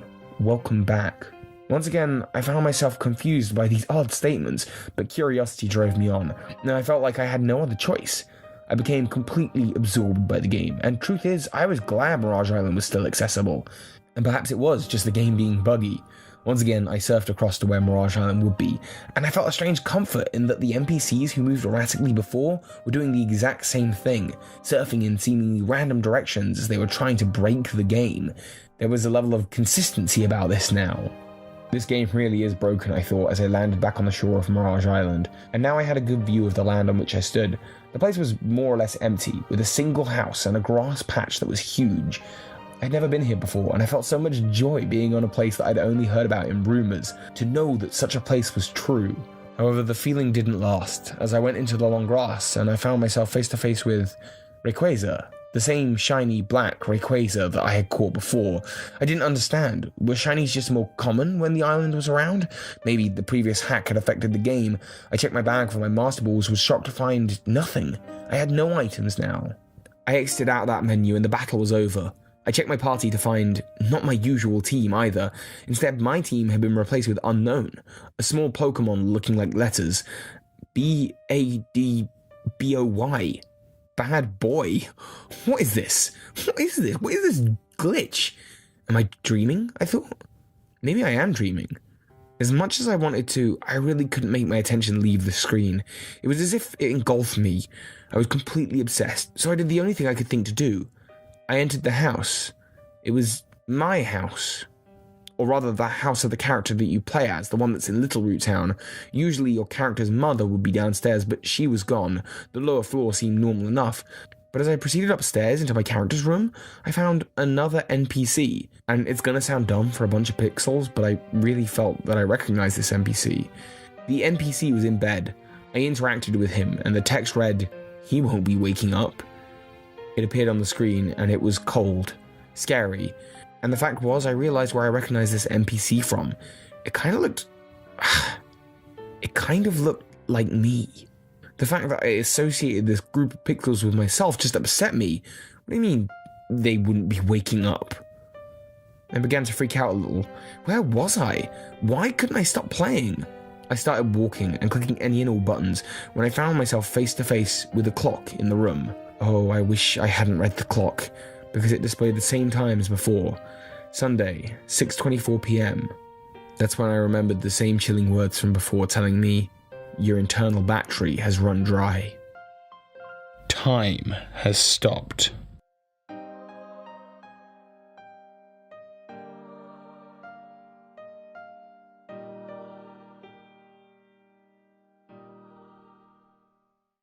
So, my brother and I, we kind of grew up on Pokemon. Around here, a lot of kids did. It worked out perfectly for us. Every time a new generation came out, one of us would get one version, and the other get the other. And since our mother liked to spoil us, we both got the third one. This is going to sound, at first, like a bittersweet story about two siblings who grow up with a couple of games that eventually take them down two different roads. Well, it's a little more than that. The years rolled by. We kept collecting. Game Boys got old. We replaced them. Cartridges finally gave out. We picked up new copies. But we started down two completely different roads before Ruby, Sapphire, and Emerald came out. See, around then, my brother got a Game Shark. We had heard all the hacks and cheats you could do with, even if we were kind of late to the party, but they sounded awfully cool. Our first guinea pig cartridge was my brother's old blue version. We just messed around with it a little bit, nothing major, but whatever we did screwed the cartridge up. After just a couple of code entries, it glitched out completely and became unplayable. Naturally, we were upset, and my brother mourned the loss of his hours of work, and I was sympathetic. I told him it was okay, and that we could replace it. Stupid Shark was a waste of money. But here our paths finally differed. After seeing the mess it had turned Blue version into, I had become opposed to the idea of hacking or cheating any of my games. What can I say? I'm a chicken. I feel feelings for the little pixel critters, at least with that Game Shark. But my brother had taken his game destruction as a personal challenge.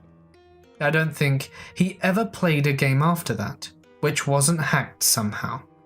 Yeah, we played a ton of Pokémon, but for us, there wasn't really much else to do. We live way out in the country without many other kids, and the farmers didn't want us on their property. So, we played Pokémon out on the lawn just about all day, every day. It was pretty awesome to us at least. We lost the Game Shark when our rooms got moved around. A new addition was built onto our house, and it disappeared into the mess of stuff that became crammed into the new closet.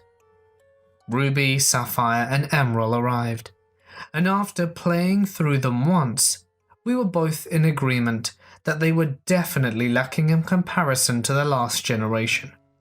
We both tried another honest playthrough. We had a lot of fun playing with teams of new Pokémon and battling with quirky designs. I always had a Wynaut on my team. I remember joking with my brother, why not?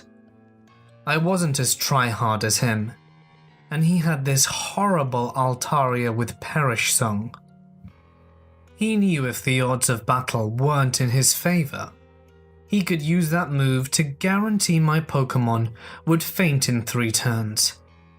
We played through the story and managed to finish, but it was never quite the same and left us both yearning for some good old-fashioned nostalgia. Where were our gold, crystal and silver cartridges though? It took us probably a month to dig through the boxes that we'd been too lazy to open before. But we finally found a load of our old electronics.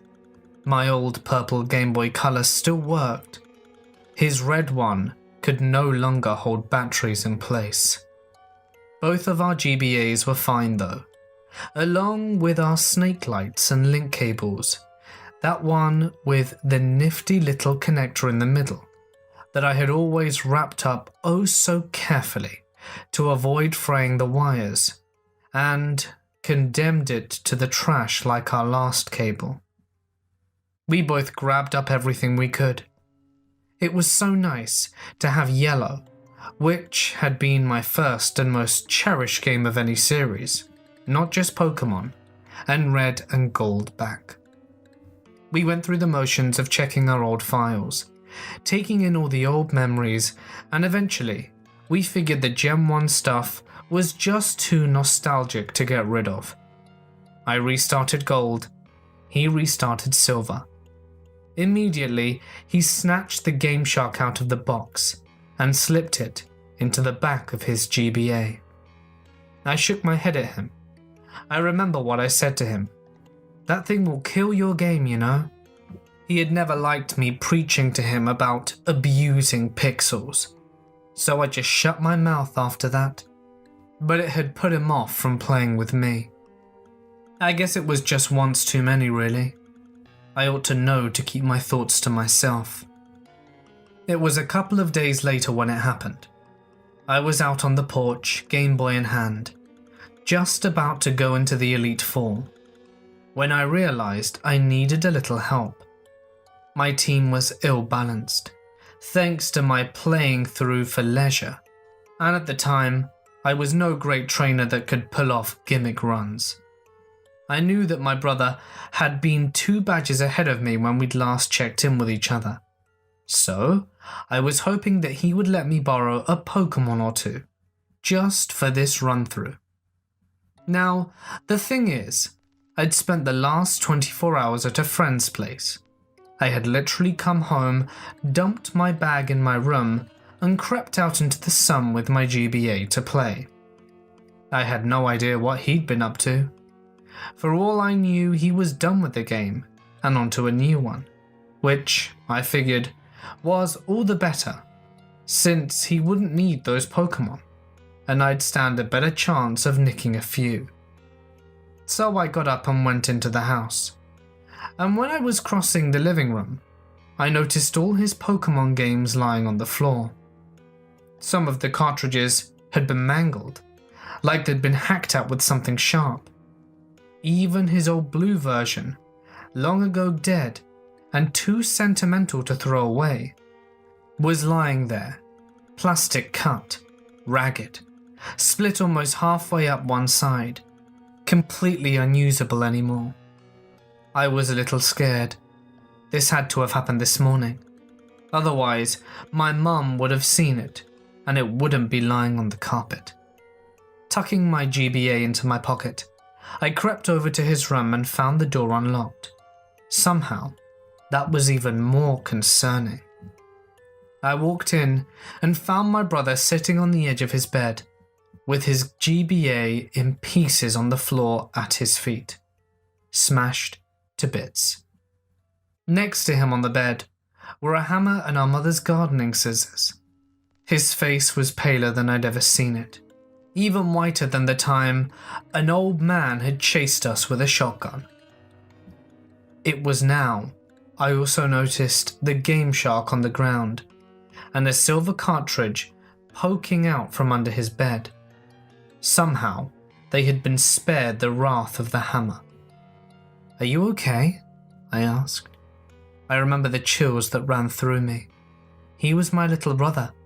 Seeing him like this was horrifying. It was awful. I remember him rasping, and the way his voice rattled made my knees weak. Oh God. White everywhere, and then black, and then that noise. I remember running over and hugging him, and I remember his limp arm fell and brushed the Game Boy in my pocket, and his sudden scream, right in my ear, making me jump and bite my tongue by accident. He ripped the handheld from my pocket and hurled it at the far wall. I cried out at the dent that the plastic system made, running over to collect it. The screen had gone dark, and though I feared the worst, when I flicked the switch, it powered up normally. I waited there in the corner, trying to pretend the GBA mattered enough not to go and run for our mother. The volume was on. The Pokémon theme started up, and he started screaming again. He picked up the hammer. This time I screamed too, and ran for my room with my GBA clutched to my chest like a shield. He ended up in the psych ward in the hospital for 2 days. When we went to visit him, I left my GBA at home. No one could figure out what had set off his strange and manic behavior. There was some talk that I didn't understand at the time about some kind of disorder he may or may not have. But even though Mum and I had collected and brought in all the cut-up cartridges to be looked at, no one had even thought to tie it back to the game. Maybe that was my fault. I hadn't said a word about what happened when he had accidentally touched my Game Boy, or the blind white terror that he had been thrown into when the music had started. On my last visit to the hospital before school on the second day, I was left alone in the room with him, while Mum had some private talk with the doctor about precautions to take should this happen again. I sat in a chair next to the bed, where he was staring at the ceiling, but then he suddenly sat up and made me flinch. "Hey," he told me, "Angie, go into my room when you get home." I didn't understand what he meant, and then I remembered the things we hadn't packed up and brought in, the game and the hacking tool under his bed. "Get rid of them. I don't ever want to play them again." His voice was so weary and desperate. He sounded like an old man on his deathbed. My poor damaged little brother. How could I refuse? "Promise you'll get rid of them." "Okay, I promise." I was carted off to school late, and through the whole day, I only had my promise to him in my head. I didn't know it at the time, but this would be the last time I could ever play the big sister role and help him out. I just had to get home and get rid of that game. But as the day went on, a sick curiosity started to go through my own head. What could possibly have happened to the game that scared him so badly? I was scared myself, but I just had to know. I had to. I got home and went straight to his room, bent on uncovering whatever horror was waiting for me. Mum had since vacuumed the room, and the cartridge and Game Shark were no longer visible. I got down and crawled half under the bed, feeling timid, but holding on to the promise I made as my badge of courage. Under the bed, there was enough dust to make me cough, enough old Legos and various other toys that I couldn't set my elbow down without it landing on something. But I finally saw both objects. They'd been shoved into the corner, on top of a notebook that looked too new to have been down there long. Without thinking, I grabbed the corner of the paper and dragged everything out with me, still wheezing with the dust, allergies and all. They looked so innocent. Simple toys and simple spiral-bound bunches of paper. When I set Silver version and the Game Shark on the floor, I took a closer look at the notebook. On it was scrawled at least 20 different cheat codes, but one had been scratched out with Sharpie, over where it had initially been drawn in pen. This was confusing. He had tried really hard to erase it out. The marker had been pressed on the paper so hard, the ink soaked through most of the pages behind it, almost 2/3 of the way to the cardstock back cover. But pen has a way of sticking around. I picked up the notebook and tilted it backwards in the light, and the reflective surface of the Sharpie revealed the indents that had been left where he'd written. The code was an unintelligible mess of letters, numbers, and the words next to it confused me. Easter egg. Snow on Mount Silver. I remembered what he had said when I'd found him. He had been raving about white, and then black. Could he mean snow? Even though it was only August, and the temperature was still climbing to 90 degrees every day. A chill ran down my spine.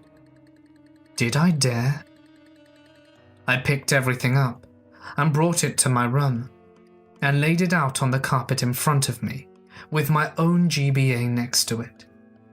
For a long time, I just stared down at it, and the longer I looked, the more maniacal Lugia's face became on the sticker, like some kind of twisted grin, like it was daring me to find out what happened to my brother. I'm a 14-year-old kid. Did I really want to tempt fate and risk ending up like him? I glared down at Lugia for a while longer. This is stupid. I'm 14. I don't believe in Lavender Town syndrome and all that nonsense. I had to see. I slid gold out of my GBA and stuck silver in its place. It took me almost 15 minutes to compose myself and turn it on. It started up normally. I left the sound on low too, afraid of what I might hear keep it the full way up, and too curious to turn it the whole way off. The title screen was normal too. Lugia again, but somehow menacing, despite my common sense telling me it was exactly the same picture as every other time I had started the game. How bad could this be? His note said Easter egg. Didn't that mean that the coding was already in the game? The menu came up, still absolutely normal. His character was Blake, with a mostly filled Pokédex, but the time was odd, 99999. I knew he couldn't have been playing that long. I had barely logged 50 hours on my own game, and I was at the Elite Four, and I was playing slowly. Probably the result of his hacked and corrupt file. Well, whatever then. The game started up, and the first thing I noticed was the prolonged black screen. It took almost a minute to change, and there was no sound at all. The hairs on the back of my neck were already up, but it was too late to turn back. Finally, a very dim sort of map came onto the screen, but it looked like static. What was going on? I squinted down and realized with a fearsome pang that it was actually the Mount Silver map, but what I thought was static was heavy falling snow. So this was where he had last saved his game. I checked his party. A very normal team for someone who'd been using a Game Shark. Typhlosion, Feraligatr, Meganium, Pidgeot, Tyranitar and Lugia. All level 100 with modded moves. Typical for him. Something about the sprites was strange though. They seemed sullen in a way. Their colours seemed washed out, and their expressions lacked the usual vigour they usually had.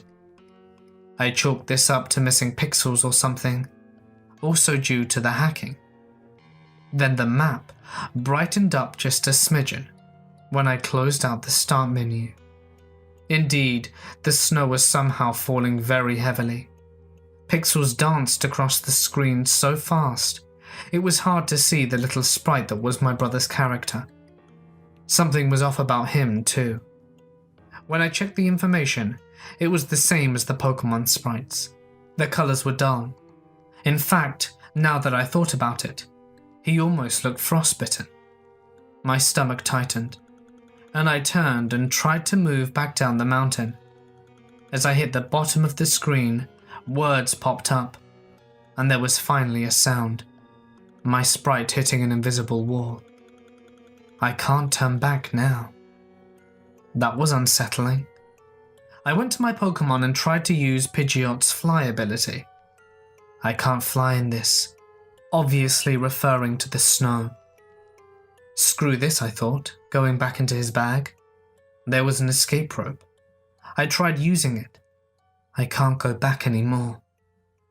What was going on? Once again, I tried to walk back down the mountain, and to my horror, the words changed with every attempt. I can't run away. I can't go back down. I can never go back. This last one sent a frigid feeling through my heart. There was no way down the mountain. I had to climb. Turning the little sprite around, I moved him forward. No resistance at all. though my walking speed was oddly slow. What was truly weird was the lack of grass or trainers, or anything at all but that white snow, which still blew across the screen and made it almost impossible to see.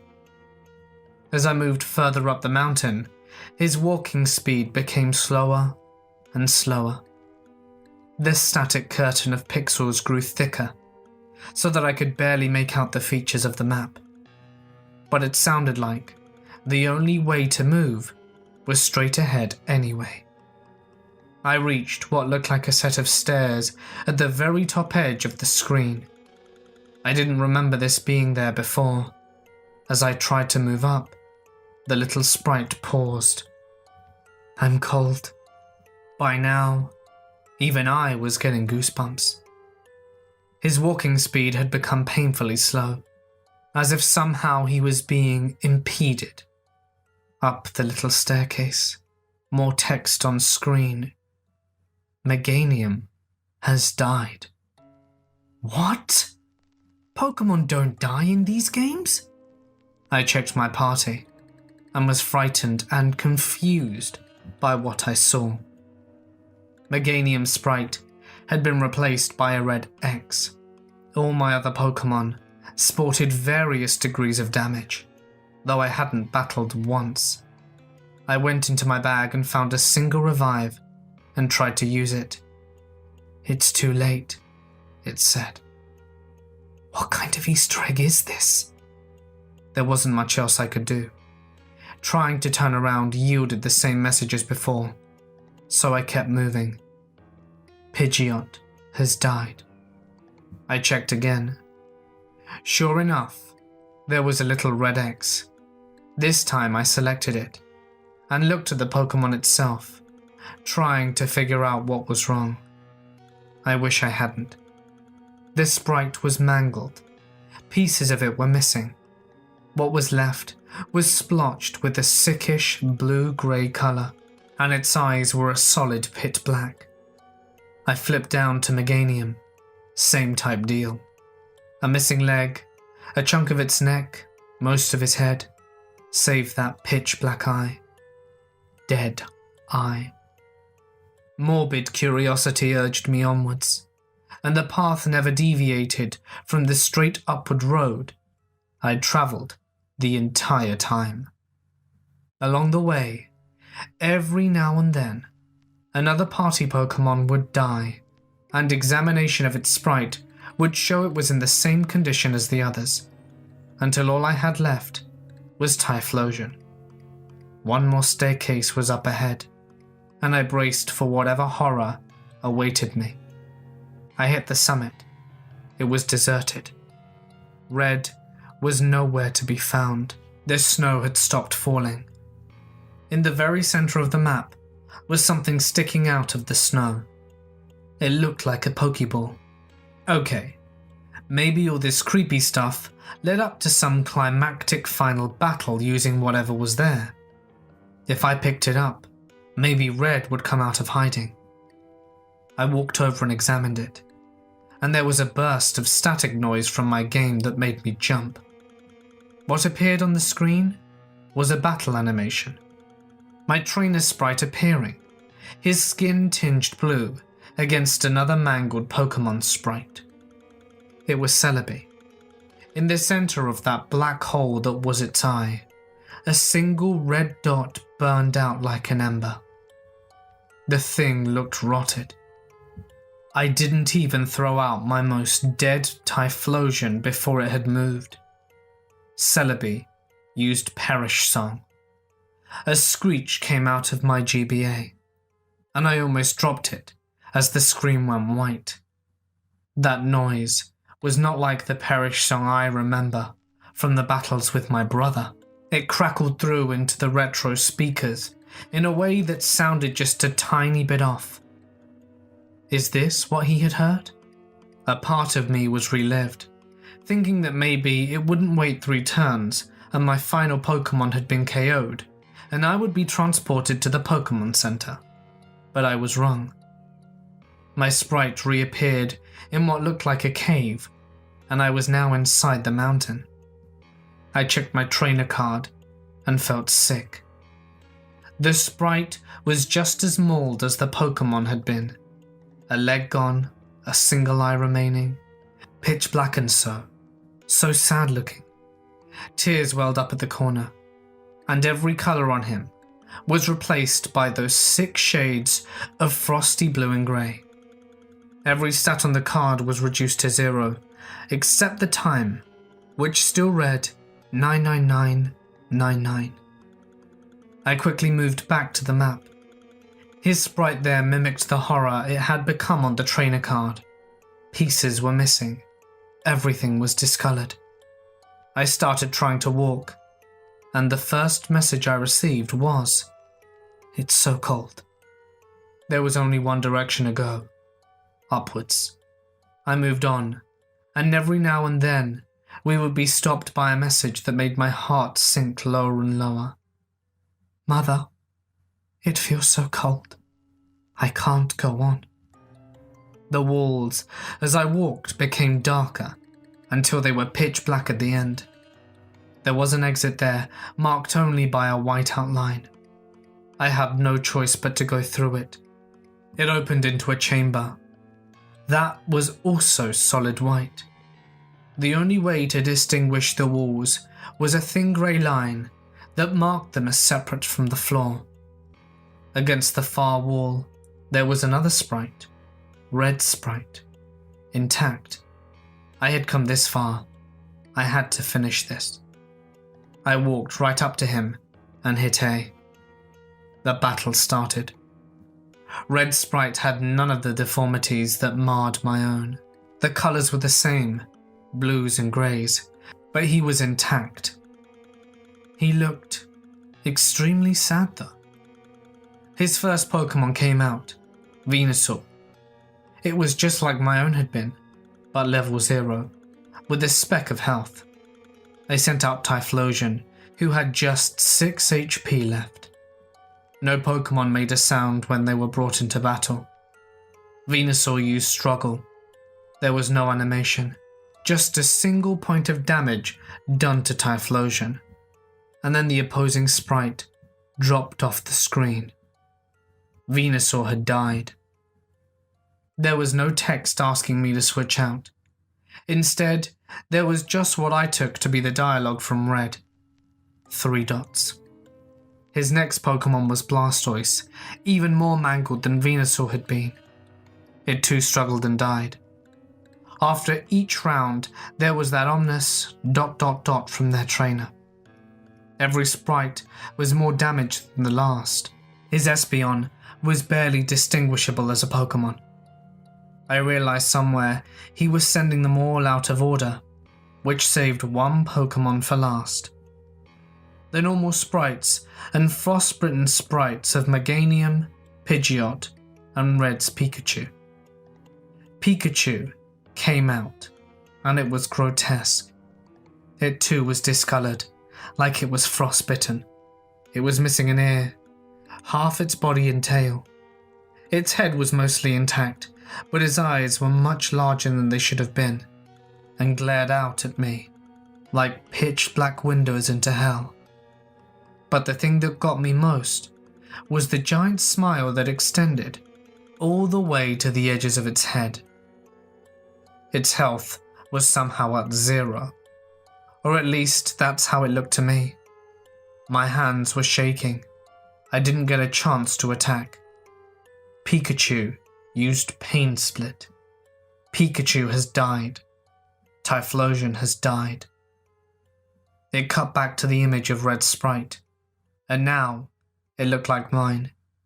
With his body so butchered, it looked like a carcass stripped of most of the meat, except it had the same soulless, deranged eyes as Pikachu.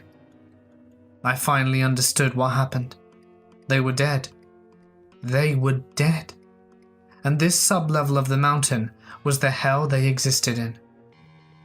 Red finally spoke. "It's over." The screen flashed black and white for a moment.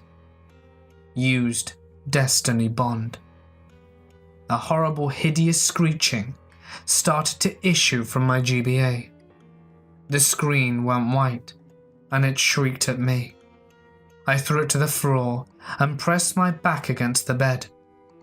The horrible noise continued for several long moments, while the screen stayed white, then went black. Then there was silence. It took me a few long moments, but I eventually stood up. I took the Game Shark. I took the notebook. I took that dumb possessed game. I picked them all up and shoved them under my bed. It had already gone midnight, and the time had flown past, and in the morning, I would carry them to the garbage. I barely slept that night. I hadn't been quite as affected as my little brother, but still, the deformed Pokémon, the odd chain of events, and that Perish song?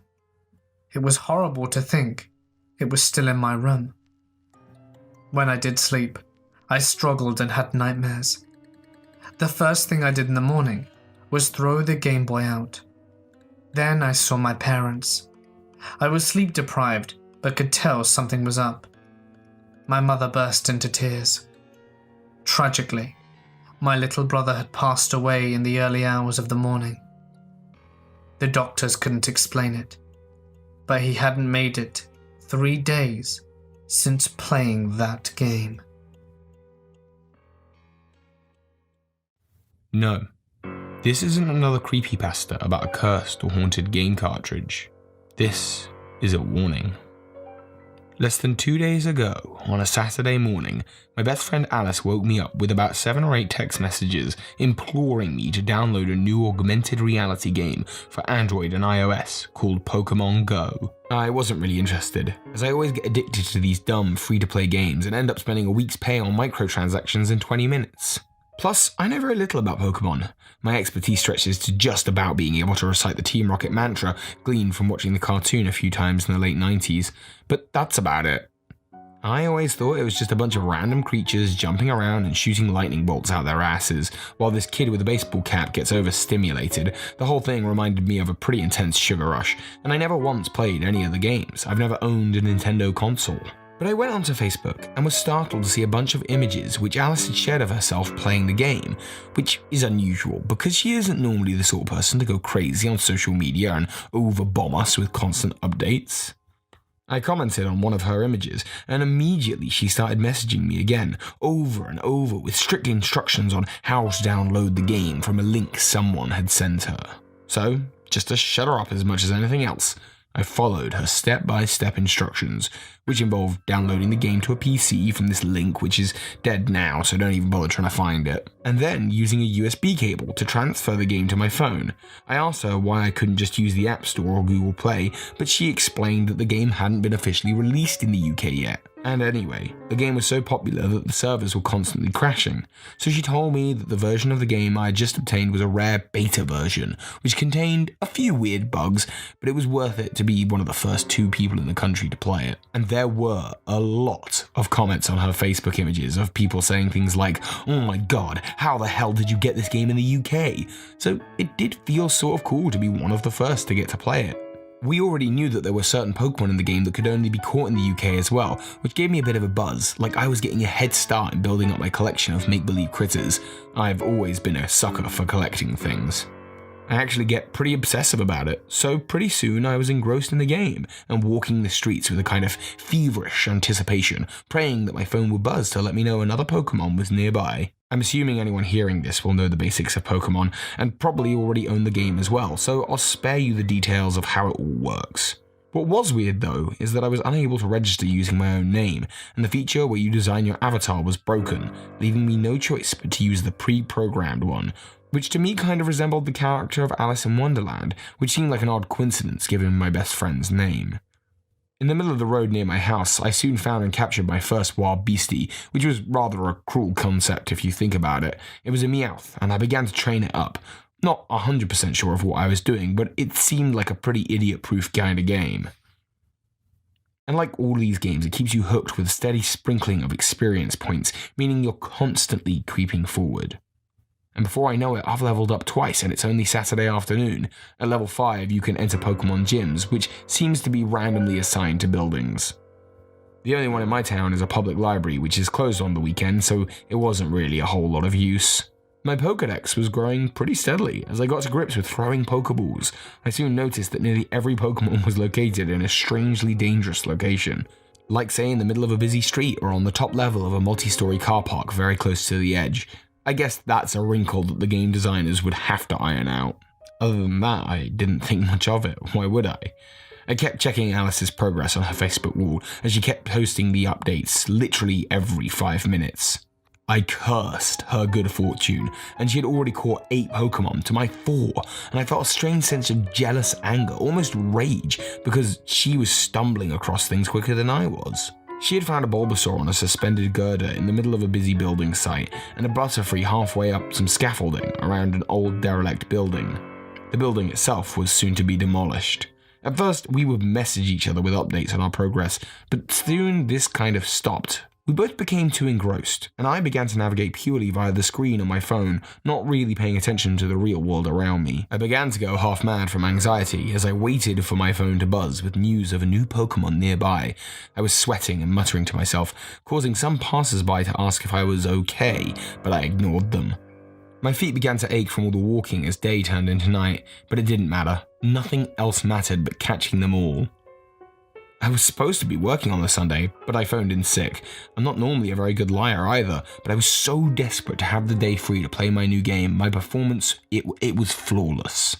I think the story I gave was about both my parents being in some sort of car accident. It was just off the top of my head, I didn't really think too much about it. My manager said something to me about being concerned about Alice, who was her friend as well as mine.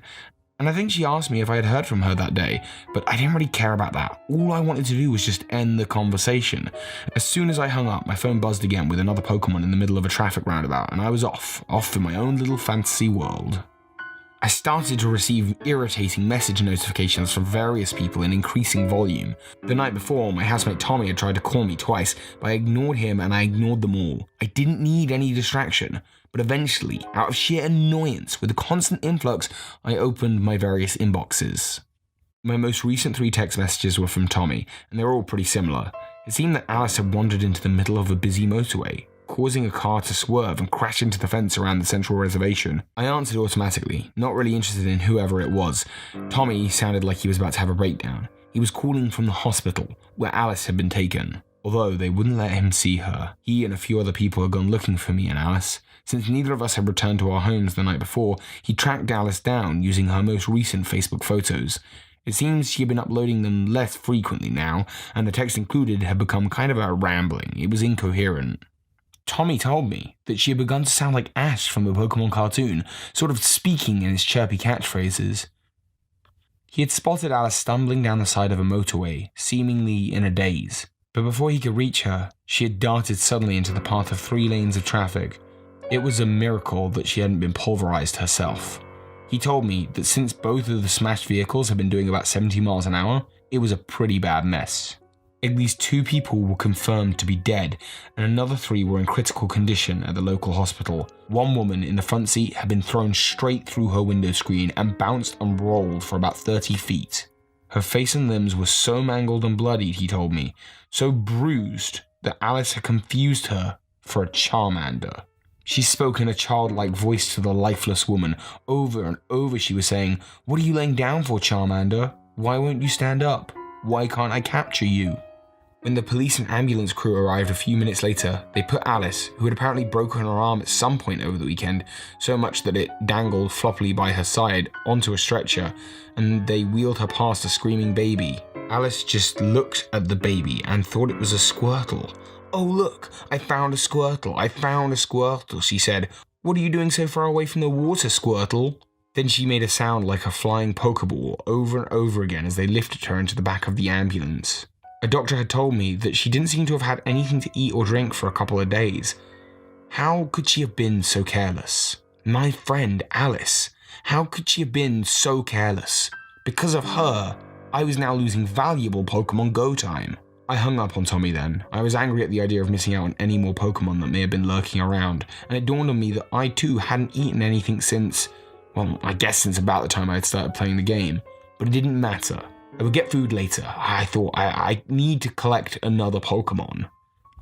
And here I was finding an evolved Pokemon, a Machamp on a nearby golf course. I received a few angry shouts from a couple of elderly golfers, and I must have walked right into the middle of their fairway, but their insults barely registered.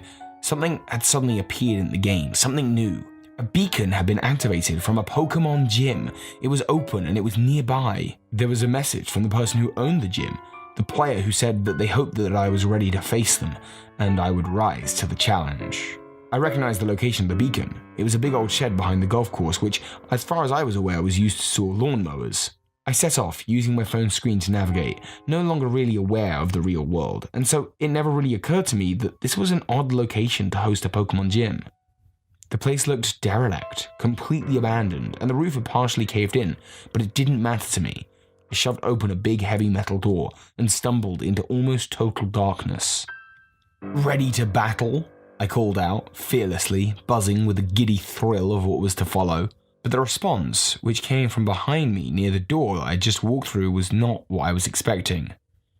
"Hey, who the hell are you?" I turned around and was face to face with a man. I couldn't see him clearly, but he seemed huge. He had some sort of weird mask on, which made his head resemble that of a Diglett. I found this kind of funny and let out a childish giggle. "You ready to do battle?" I said again. The lack of food in my system was really starting to take its toll, and I realized, was I swaying slightly on my feet? "Are you ready to do battle?" The man simply grunted. "You're not Alice. Where's Alice?" At that moment, something long and heavy looking slipped out of his sleeve, and he muttered, "I told her not to share that link with anyone. I'd go to all this trouble." Surprisingly nimbly, he suddenly advanced on me, holding the blunt object back as if he was about to swing. The last thing I clearly heard him say was, "At least it's a pretty addictive game, huh?" I woke up in total darkness. I don't know how long I was out for. I hadn't exactly been paying attention to time that weekend, but then night had fallen. I couldn't find anything of mine in the darkness. My wallet, my purse, my keys, my phone. The guy must have taken it. I began to cry hysterically, and I couldn't stop for what seemed like hours. Here I was, lying on the floor of this derelict building. It was cold, I was shivering. I was alone and I had been attacked, but I wasn't really all that upset about that. I wasn't that upset about Alice either. I wasn't crying because I had just nearly been beaten to death by some creep. I wasn't upset about the blood in my eyes, or in my matted hair even, or the growing sensation of pain all down one side from where I must have hit the floor hard. I cried because I hadn't managed to take that gym. I cried because all of my progress without my phone had been lost. I cried because all of this had been for nothing.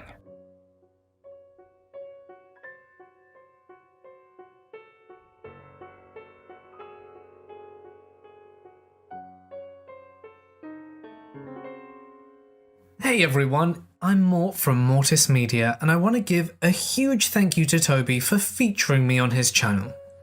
Toby and I have also just released a video over on my channel, 10 true scary stories that happened in conventions. So, why not follow us over and get into the creepy Halloween holiday spirit? Hopefully, we'll see you there. Soar high, Pokemon Masters.